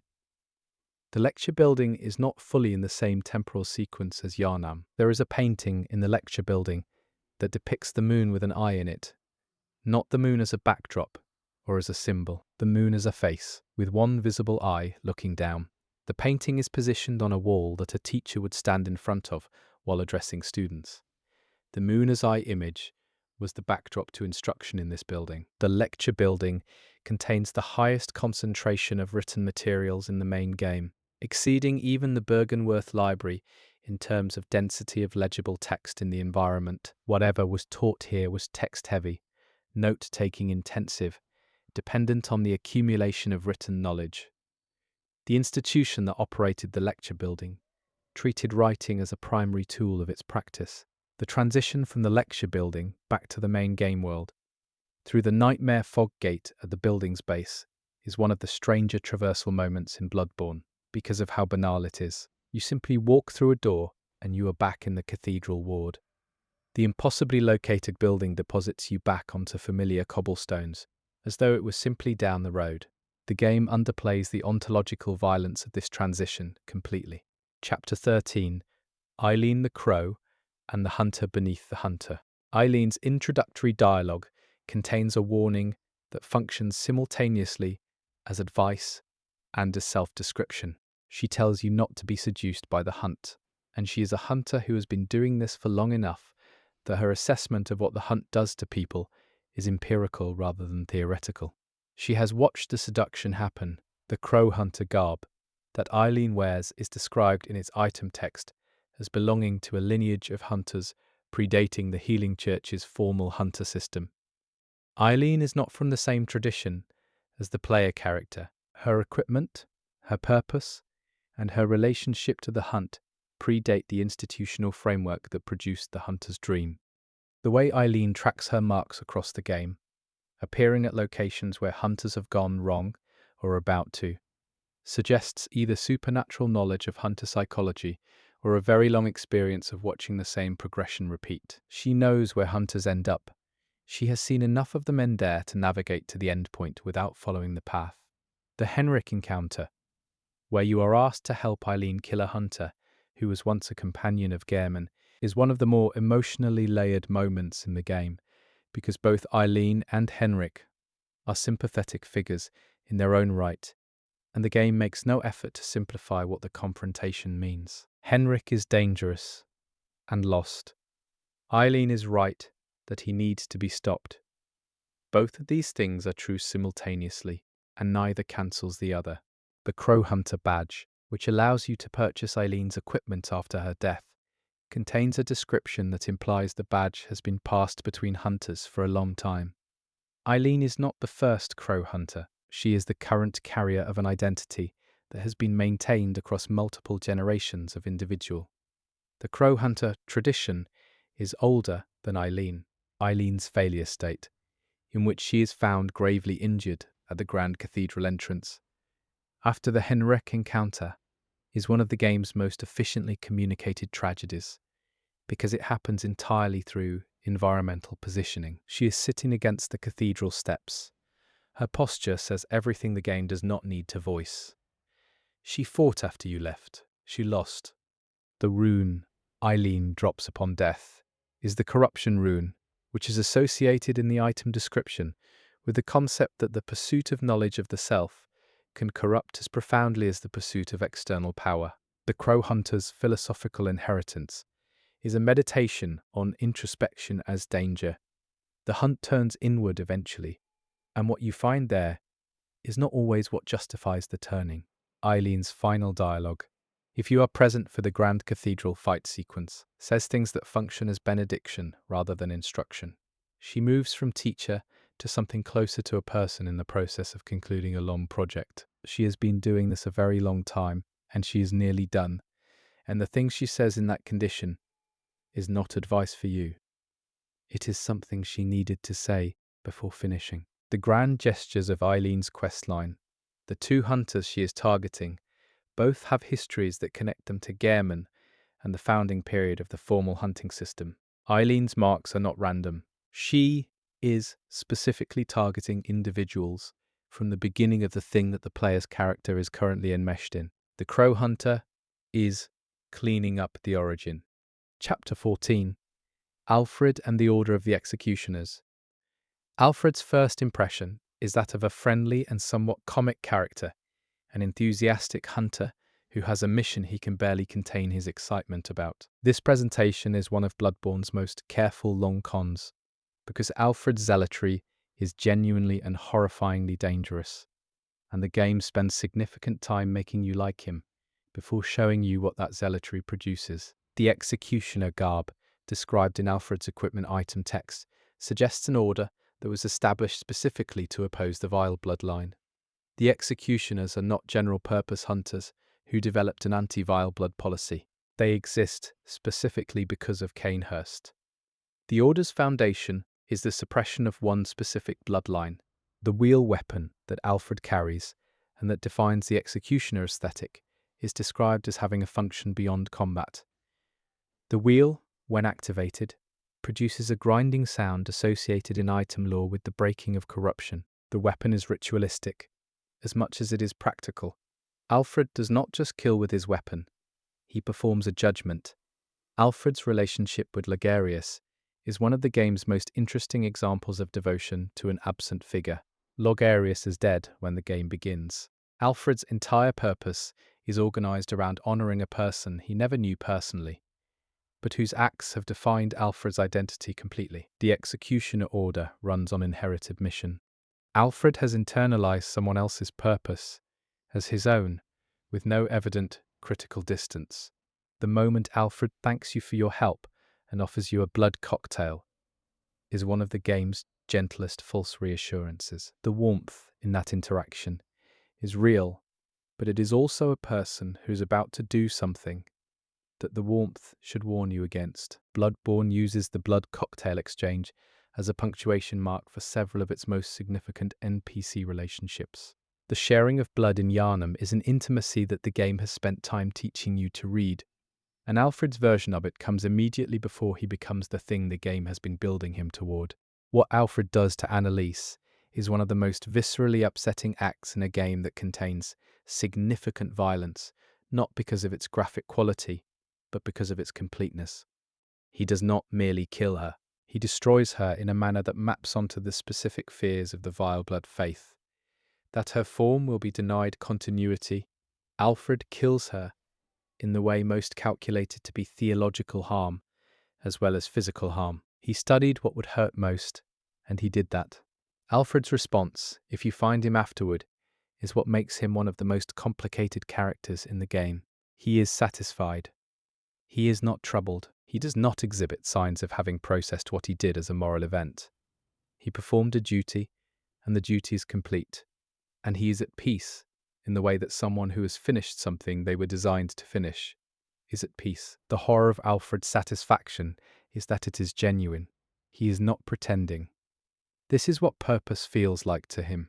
The executioner rune that Alfred eventually drops or gives is described in text that connects the executioner practice to the management of what happens after death, specifically the management of what corrupted blood does when its carrier dies. The executioners were not just anti-vile blood, they were anti-anything that persisted wrong. The orders found in mission was the correction of improper endings.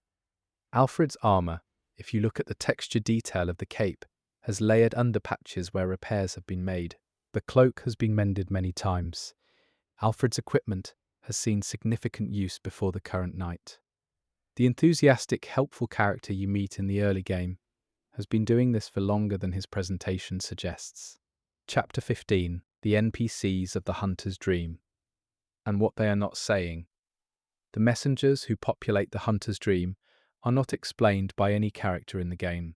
They simply exist in the dream as a given. Their role as vendors and communicators between the dream and the waking world is functionally established without narrative accounting. The messengers are one of Bloodborne's most present unexplained elements. The Bath messengers who sell items in the Hunter's Dream offer goods that could not logically be sourced from the dream itself. The items they carry include weapons and materials from across Yharnam and beyond. The messengers have access to a supply chain whose infrastructure is not visible to the player. They acquire things from somewhere. The doll's item text, the plain doll item description, makes reference to being able to feel the hunter's dreams. The doll experiences the content of the hunter's sleeping mind. She has access to whatever the hunter is processing in the dream, and she chooses not to discuss most of it.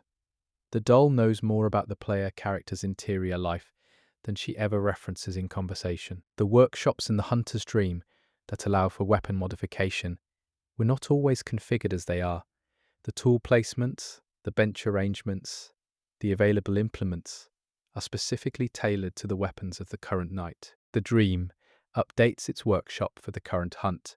Something or someone adjusts the dream's practical infrastructure between hunts. The graves in the hunter's dream, the tombstones that serve as gateways to different lamp locations in the waking world, increase in number as the game progresses.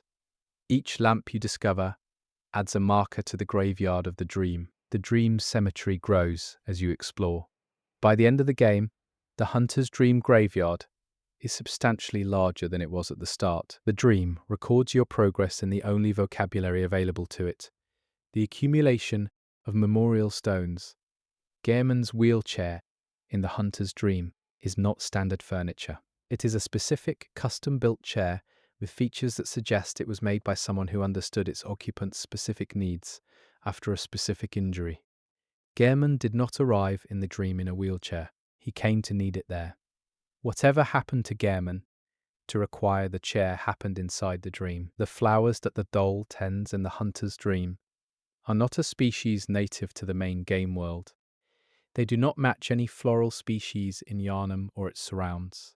The flowers in the dream's garden exist only in the dream, which suggests either that they are grown from something the dream itself generates, or that they were brought from somewhere that the dream has access to, that the waking world does not. The music that plays in the hunter's dream is structured differently than any other area's music in the game. It has a lullaby quality, a repetitive simplicity that contrasts with the complexity of the cathedral ward or the nightmare music. The dream's music is designed to be comforting. It is a deliberately sedating score for a space whose function includes keeping its occupant from leaving.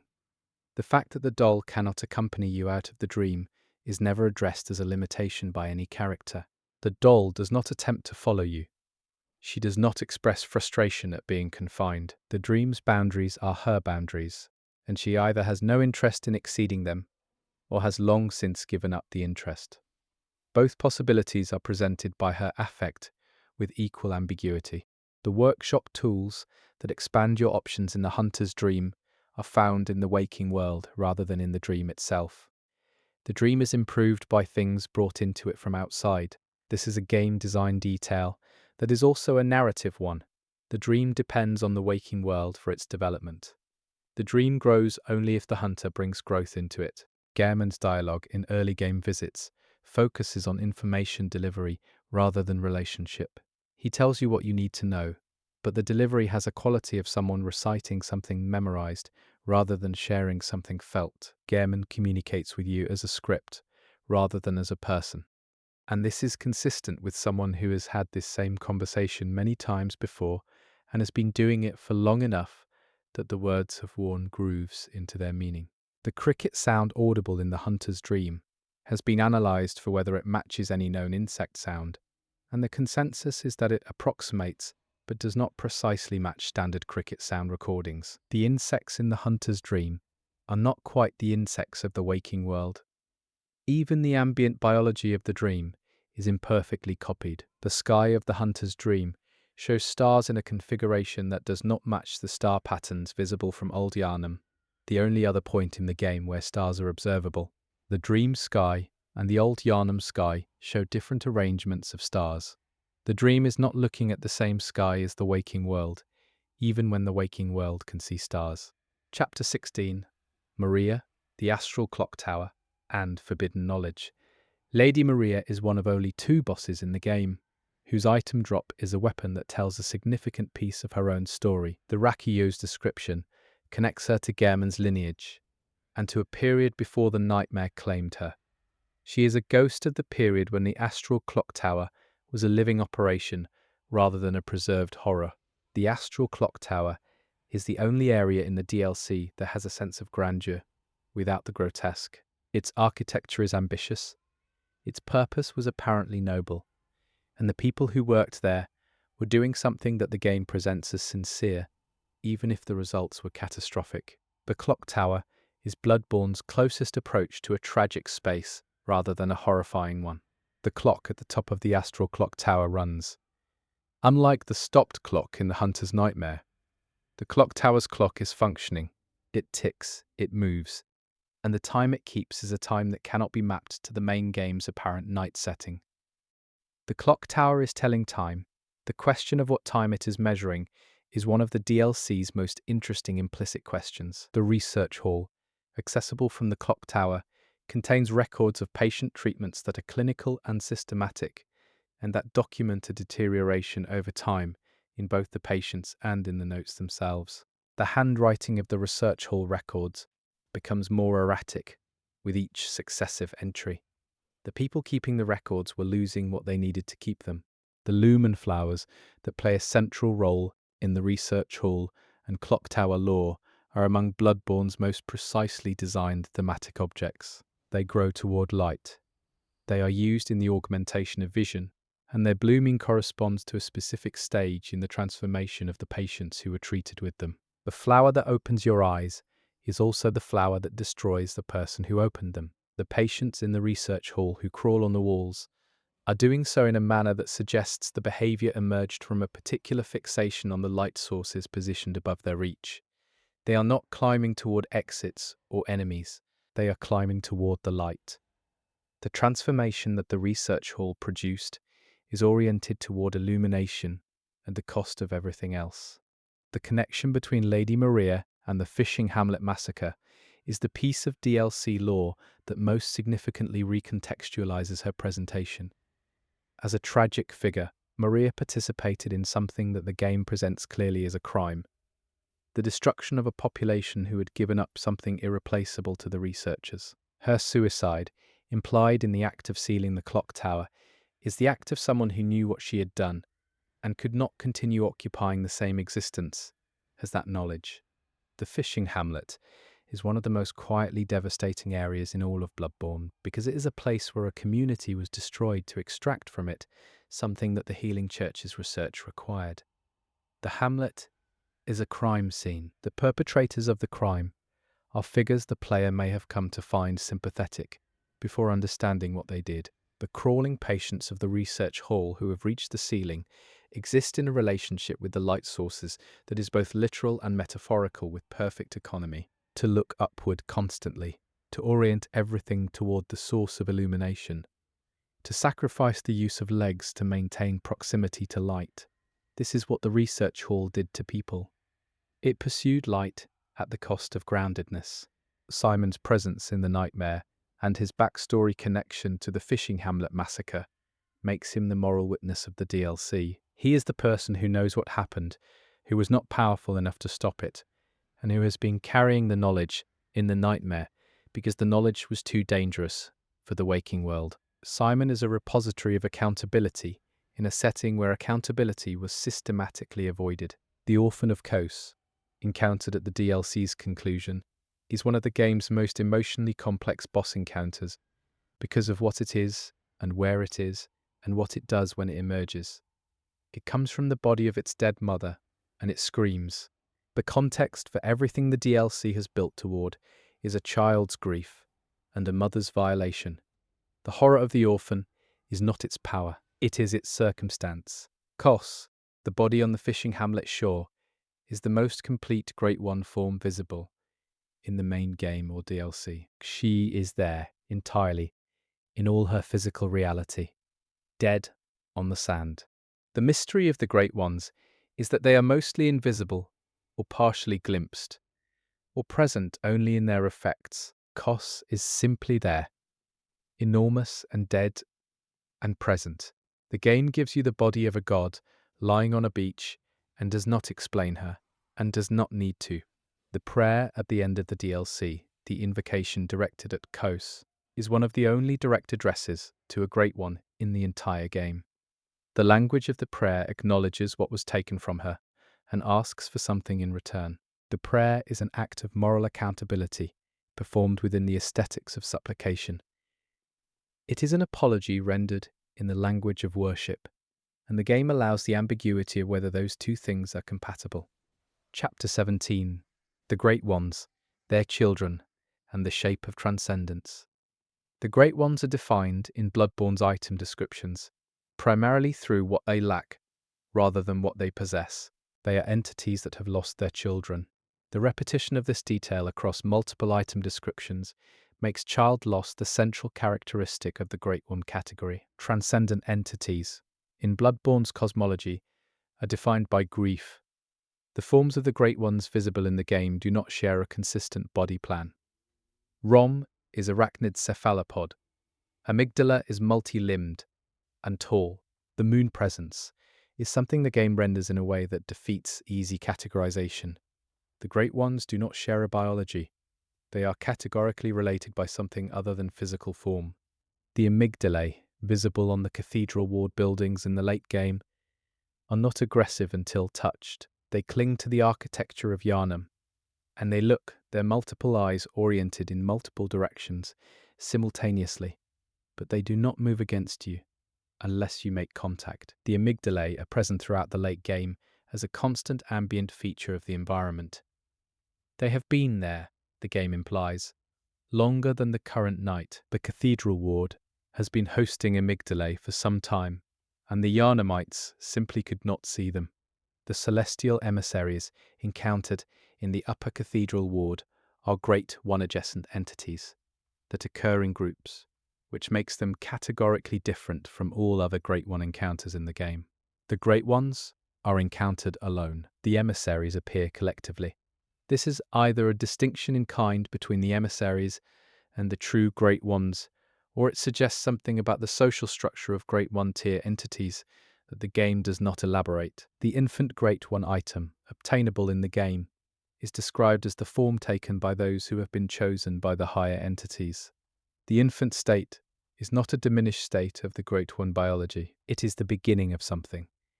The item description implies that what you find if you hold one is not a small thing, but the start of something that will not stay small. The connection between the Great Ones and the moon, in Bloodborne's lore, is specific rather than general. The moon does not produce the Great Ones or sustain them. It mediates the relationship between the Great Ones and the human world. The moon is an interface, not a home. Whatever the Great Ones are, the moon is how they reach toward the biological world, and the biological world reaches toward them through the same medium. Murgo, the Great One infant whose crying organizes the nightmare of Mensis, is the child of the Pthumerian Queen Yharnam and an unnamed Great One. The game establishes a genealogy for Murgo without fully explaining the circumstances that produced it. The queen had a child of Great One descent, and the child did not survive in a conventional sense, and the not surviving produced the nightmare that the player must navigate. The nightmare of Mensis is the consequence of an extraordinary birth. The sound design of Great One encounters is one of the areas where the game's audio team made choices that distinguish these encounters from the game's standard combat. Great One boss music is not fight music in the conventional game design sense. It is something more ambient, more continuous, less organized around peaks and tension release. The music of Great One encounters suggests that fighting a Great One is not an experience that has the structure of a fight. It is an experience of exposure to something that does not acknowledge the categories of conflict. The eye imagery that runs through every aspect of Bloodborne's visual design reaches its most literal expression in the Great One encounters and in the endgame areas. Eyes in Bloodborne are always about perception, specifically about the costs and consequences of expanded perception. The Great Ones have more eyes than a human body can sustain. The transformation toward Great One status is, among other things, the acquisition of more ways of seeing than biology, designed for the human scale, can accommodate. The Eden Chapel Dweller and her relationship to formless Eden represents one of the most unusual Great One relationships in the game, because it is ongoing and apparently voluntary, and it has produced offspring, Odom, a Great One who is entirely formless and exists only in the blood of those who carry him, has fathered a child with a human woman. The child is Murgo-like in its implications, but the circumstances are entirely different from the Pthumerian Queen's situation. Eden's presence in the human world is participatory rather than imposed. The kin-enemy category in Bloodborne represents entities that have moved toward Great One biology without completing the transition. They are between. The kin share some physical characteristics with the Great Ones, and none of the Great Ones' apparent ontological standing. They are aspirants who have been partially achieved. The kin are what the healing church was reaching toward when it said ascension, and what it produced instead. The amygdala's arm attack, the one that grabs the player character and lifts them towards its face, is the only moment in a non-cutscene context where a Great One brings a human into proximity with its primary sensory apparatus. The amygdala holds you up to look at you. In a game about the pursuit of cosmic knowledge, having a cosmic entity examine you in the middle of combat is a detail that the game plants in a moment of danger, so that you may not notice it until you think about it afterward. The celestial children in the upper cathedral ward have a sound design that is childlike, but also resonant in a way that children's voices are not. The acoustic character of their vocalizations has been processed or naturally has a harmonic content that standard biological child voices do not. The children in the orphanage have already begun to sound like something different from what they were when the church found them. Chapter 18: Hunters, Weapons and the Language of Violence. The trick weapon system, the defining mechanical feature of Bloodborne's combat, is also a piece of characterization for the hunter class as a whole. Hunters carry weapons that are not fixed in a single form. They are prepared for multiple situations by carrying one thing that becomes different things. The hunter's weapon is a commitment to adaptability that is also a commitment to the premise that one form is never sufficient. The saw cleaver and the hunter axe, the two starting weapons of the default game, are distinguished in their item descriptions by a detail about their purpose. The saw cleaver is designed for hunt work specifically, for the kind of cutting that beasts require. The hunter axe was a farming tool before it was a hunting weapon. The weapon the player starts with communicates something about the character who wielded it before they became a hunter. The beast claw weapon, acquired through specific means, changes the player's moveset in a way that progressively makes you more like the thing you have been killing. The weapon transforms the user's combat style toward beast behavior. This is the game's most explicit mechanical statement about the hunt's transformative effect on the hunter. The burial blade, Gehrman's weapon, is described as having been made for someone who would hunt in a world where the standard Yharnamite armory was not sufficient. The burial blade was designed before the Healing Church's weapon system was developed. It is from an earlier tradition, and it is shaped by the expectations of something different from the beasts the Church's hunters fight. The threaded cane carries an item description that implies its original owner was a gentleman hunter someone for whom the aesthetic of the weapon was as important as its function. The concealment of a weapon inside a social prop, a walking cane, implies a social context in which carrying a weapon was not openly acceptable. The threaded cane is from a period of Yharnam's history when the hunt had to pretend to be something else in polite company. The Simon's bowblade, Maria's rakuyo, and the Coast parasite are DLC weapons whose item descriptions do the most extensive biographical work of any weapons in the game. Each one carries a story about its owner that extends the narrative in directions the main game does not reach. The DLC weapons are diaries as much as armaments. The Coast parasite weapon is the most conceptually extreme weapon in the game because it requires you to equip something taken from a great one's body. The parasite is a fragment of cosmic biology. Using it means channeling something from an entity categorically above the human. The weapon description acknowledges that using it requires giving up something about the conventional relationship between tool and user. The gun parry mechanic is unique to Bloodborne among From Software games, and it has a narrative logic that other entries in the genre do not maintain as consistently. You do not block, you provoke an opening by firing at the moment of commitment. The hunter's defensive technique is aggressive, a provocation that creates vulnerability in the attacker, which is a combat philosophy that mirrors the hunt's broader relationship with danger. The blood bullets mechanic, converting health into ammunition, is the game's most direct statement about the cost of violence. Every bullet the hunter fires comes from their own blood. The act of shooting costs you something of yourself. The ammo is not found or manufactured. It is produced from the body doing the hunting. The hunter pays in blood for the hunt's ranged options. The rune system that modifies the hunter's capabilities is inscribed on the physical form of the person who equips it. Runes are not items carried externally. They are marks. Something is written on the hunter's body, and it changes what the hunter can do. The modifiable hunter is someone whose capacity is a text written on skin.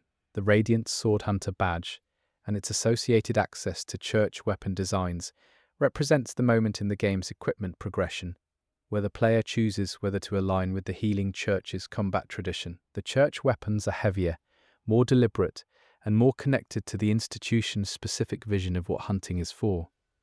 Choosing to use them is a statement about which tradition you are working within.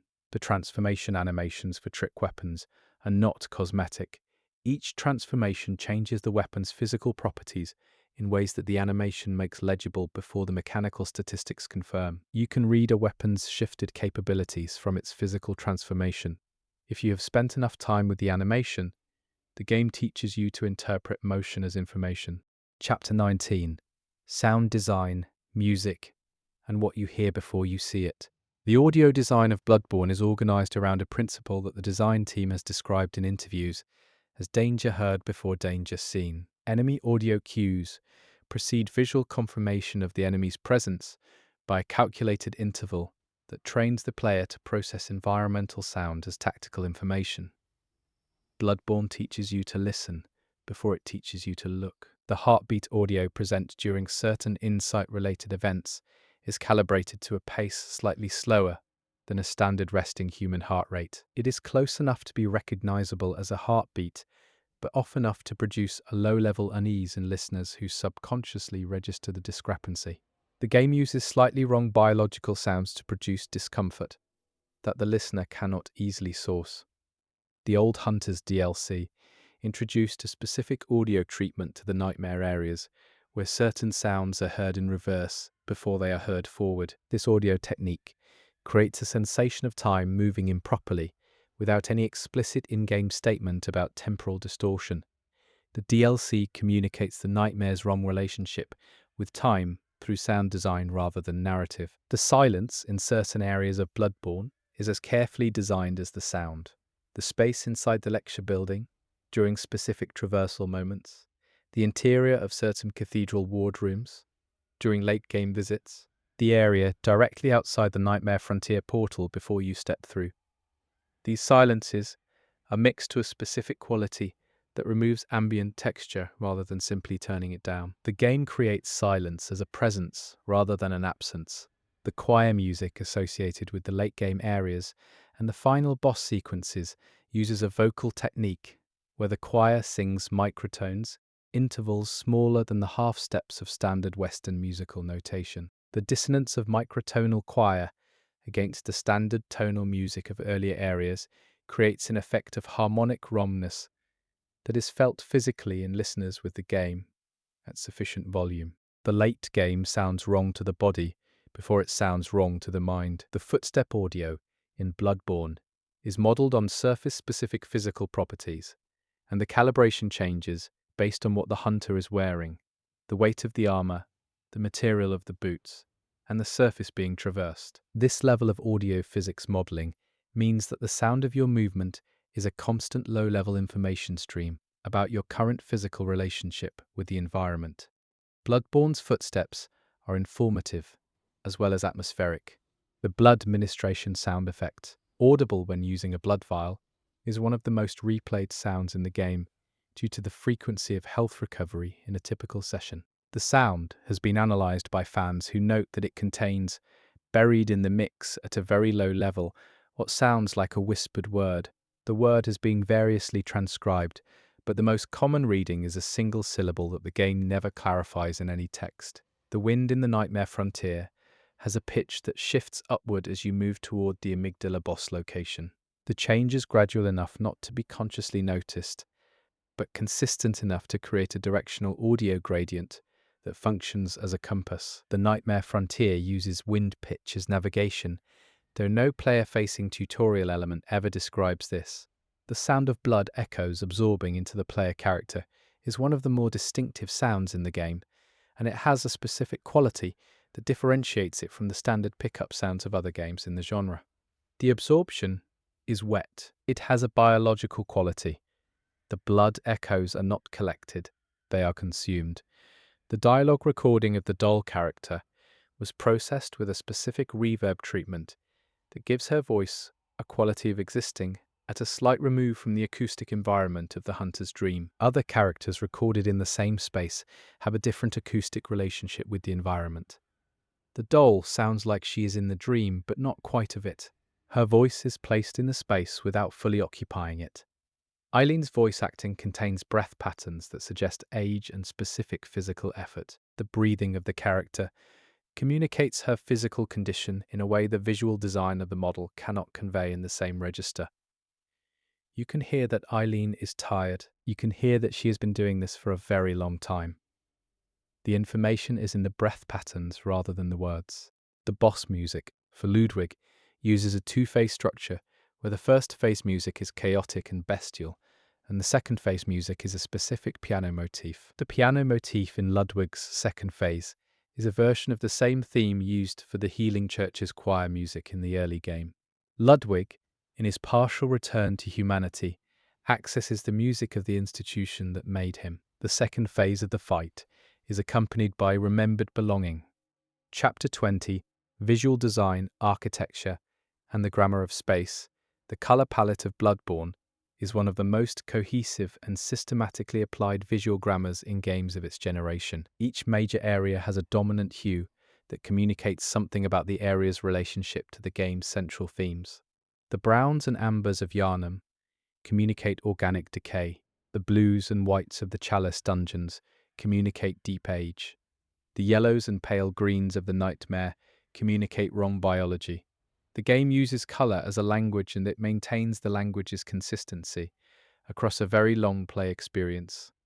The lighting in Bloodborne uses a candle and torch paradigm for all interior spaces and all pre-modern exterior spaces, reserving electric or industrial light only for spaces associated with the most advanced research facilities. This is a deliberate distinction between the Church's medieval relationship with light and the research institution's modern one.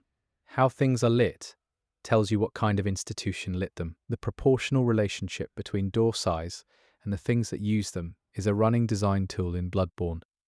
Standard size doors confirm human scale occupancy. Oversized doors indicate that something not human scale used this space. The upper cathedral ward has doors sized for entities larger than the enemies currently occupying it. The cathedral ward was built for something it no longer fully contains. The use of water in Bloodborne's visual design is consistent throughout. Standing water is always contaminated or wrong.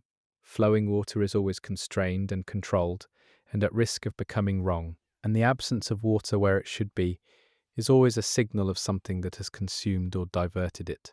The game builds a coherent visual argument about water as a vehicle for corruption. The fog gates, standard in From Software's games as transitions into boss encounters, are in Bloodborne specifically designed to look like something the world produces rather than something the game imposes. The fog in the fog gates is continuous with the environmental fog of Yharnam, rather than being a distinct visual element. The transition into a boss fight is designed to feel like the world deepening rather than the game changing modes. The lantern that the player character carries has a flame that responds to movement. The flame bends away from the direction of movement, which is physically accurate and also a consistent small detail that the game maintains through all environments and weather conditions. The lantern flame is a real-time physics object in a game that places enormous emphasis on atmosphere, and it contributes to the sense that the player character is a physical presence moving through a physical world rather than an avatar navigating a video game space. The destruction states of environmental elements in Bloodborne, the ways that furniture breaks, the way walls crack, the way bodies deform when killed, are modelled on materials rather than on abstracted damage categories. Wood splinters, stone chips, flesh reacts differently from bone. The physical world of Bloodborne has consistent material properties, and those properties make the space feel real in a way that contributes to the horror of what happens in it. The positioning of the moon across different areas of the game. When mapped against the position the moon should logically occupy given consistent movement, across a single night, produces inconsistencies. The moon is not in the position it should be at the time of the game events, when viewed from several different areas. Either the night of the hunt is not a single night, or the moon of Bloodborne does not move according to the physics of a standard astronomical body. The game never resolves which of these is true. The red brick buildings of Central Yharnam have a specific weathering pattern that places the most severe weathering at the base of the walls, rather than at the tops. Standard weathering from rain and wind would damage roofs and upper surfaces more than ground level. The weathering in Central Yharnam comes from below. Something rising from the ground has been eroding the base of these buildings for a long time. The skyboxes in Bloodborne contain details that reward the use of in-game items that extend observation range. The monocular item, described in its text as a tool for long-distance observation, reveals visual details in the environment that are not legible to the naked eye at game resolution. The game populates its distance with things that can only be seen if you choose to extend your ability to see them. This is consistent with every other thematic layer the game builds around perception. Chapter 21. Time, Memory, and the Architecture of the Hunt. The night of the hunt in Bloodborne does not progress in a standard way. Certain events that should change the lighting conditions of the main game world, sunrise most notably, are indefinitely deferred. The hunt's night is not a temporal period, it is a condition, and conditions are not subject to the same movement as time. The blood echoes left by dead players and by your own previous deaths are not described as supernatural. They are described as residual life experience, the accumulated consciousness of the moments that led to the death. What is left on the ground when a hunter dies is not just currency, it is the record of a life in whatever compressed and transferable form that record can take. Absorbing blood echoes is absorbing experience that is not yours. The repetition mechanic of death and respawn in Bloodborne is treated as literal in the game's cosmology rather than as a gameplay abstraction. You actually die. You actually return. The hunter's dream is the mechanism through which the return is possible, and the mechanism has a cost that the game makes visible in Gehrman's condition. The person who maintains the revival system has been doing so for so long that the maintenance has become his entire existence. The knowledge that carries across deaths, the enemy positions you learn, the shortcuts you discover, the boss patterns you internalize, is treated in the game's lore as insight-related. Insight is the currency of perception and understanding in Bloodborne, and it is the one resource that is not reset by death. What you understand persists when your body does not. The game designs its learning curve around this principle. Dying teaches you, and what you learn survives dying. The graves in the hunter's dream, that correspond to discovered lamps, are accumulating during the same night that the game takes place in. The hunt is a single night, and during that night, the number of graves in the dream's garden multiplies significantly.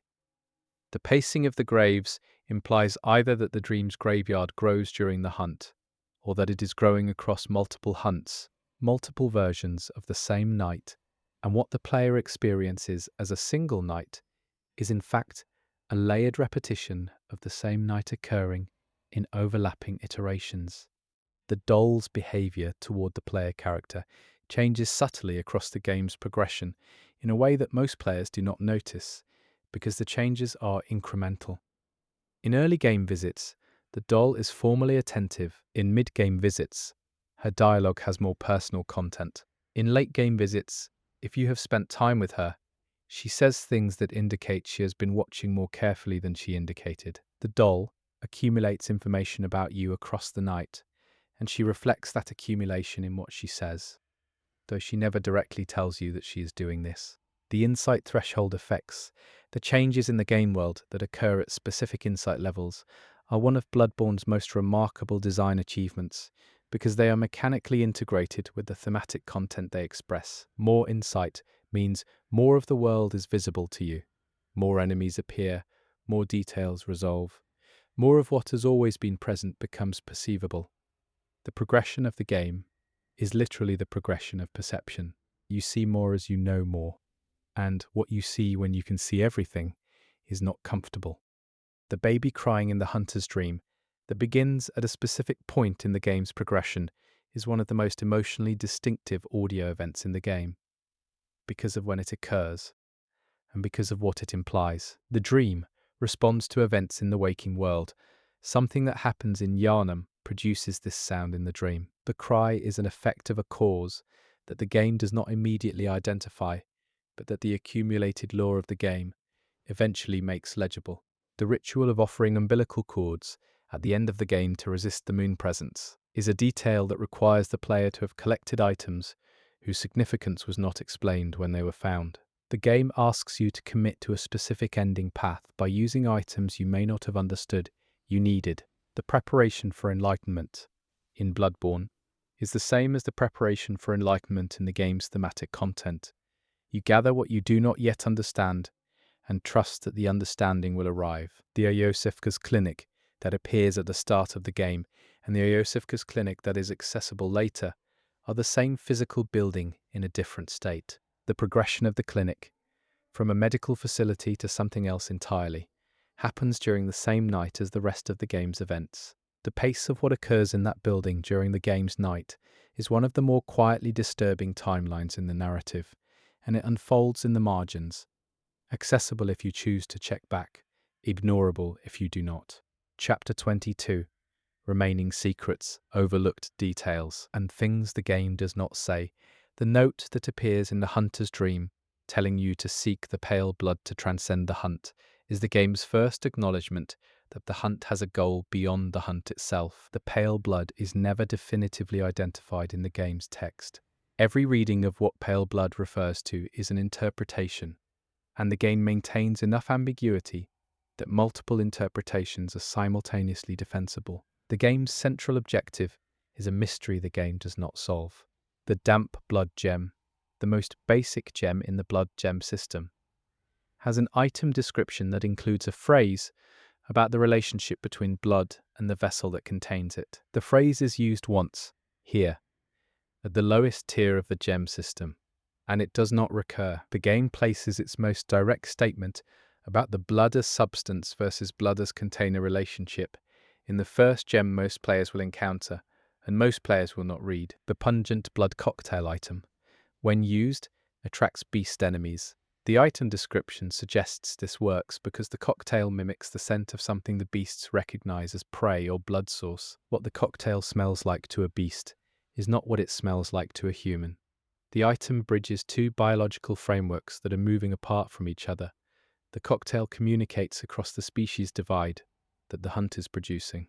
The Old Hunter Bone, a trick item that extends the invincibility frames of a dodge, is described in its text as belonging to an old hunter who mastered the art of moving through combat like a spirit. The lore implies that the highest achievement in the physical craft of hunting is to move through violence without touching it, to become so fluent in the grammar of danger that it passes through you rather than landing. The game's highest mechanical mastery is narratively framed as the acquisition of a kind of invulnerability, the Formless Eden rune, one of the character-modifying runes available to the player, describes Eden as existing without form and dwelling in the blood. The rune text establishes that worshipping Eden, as the chapel dweller does, involves accepting that the object of worship cannot be seen, touched, or perceived through standard means. It is a faith oriented entirely toward what is carried, rather than what is present. The chapel dweller's faith is not in a being but in a substance. The gesture system, the range of animations the player character can perform outside of combat, includes one gesture, the rally gesture, whose item description references the specific psychological phenomenon of hunters who find violence clarifying. The gesture is named after the combat mechanic that restores health through aggression, and its description implies that the hunter who learned it came to feel that the state of fighting was the state of being most fully themselves. The rally gesture is the documentation of someone who was lost outside combat and found in it. The Carroll Rune Workshop tool description tells you that runesmith Carroll transcribed the inhuman voices of the Great Ones into rune form, creating a written system that allows human beings to carry within their own blood a fragment of Great One utterance. The rune system is a translation technology. Carroll built a bridge between inhuman speech and human biology. What the runes do to the hunter's body is what Carroll translated into a form the body could receive. The presence of hunter's mark items, which allow you to return to the dream from anywhere in the waking world, is narratively framed as an act of erasure, as much as retreat. Using the hunter's mark abandons your current position, and the blood echoes in it. The convenience of return is purchased with the cost of what you were carrying. The dream will take you back, but it will not pretend you didn't lose something to come home. The madman's knowledge and Great One's wisdom items, consumables that grant insight, are described as containing something extracted from the minds of individuals who went too far into the knowledge the game documents throughout. The insight you gain from consuming these items comes at the cost of the person whose mind contained it.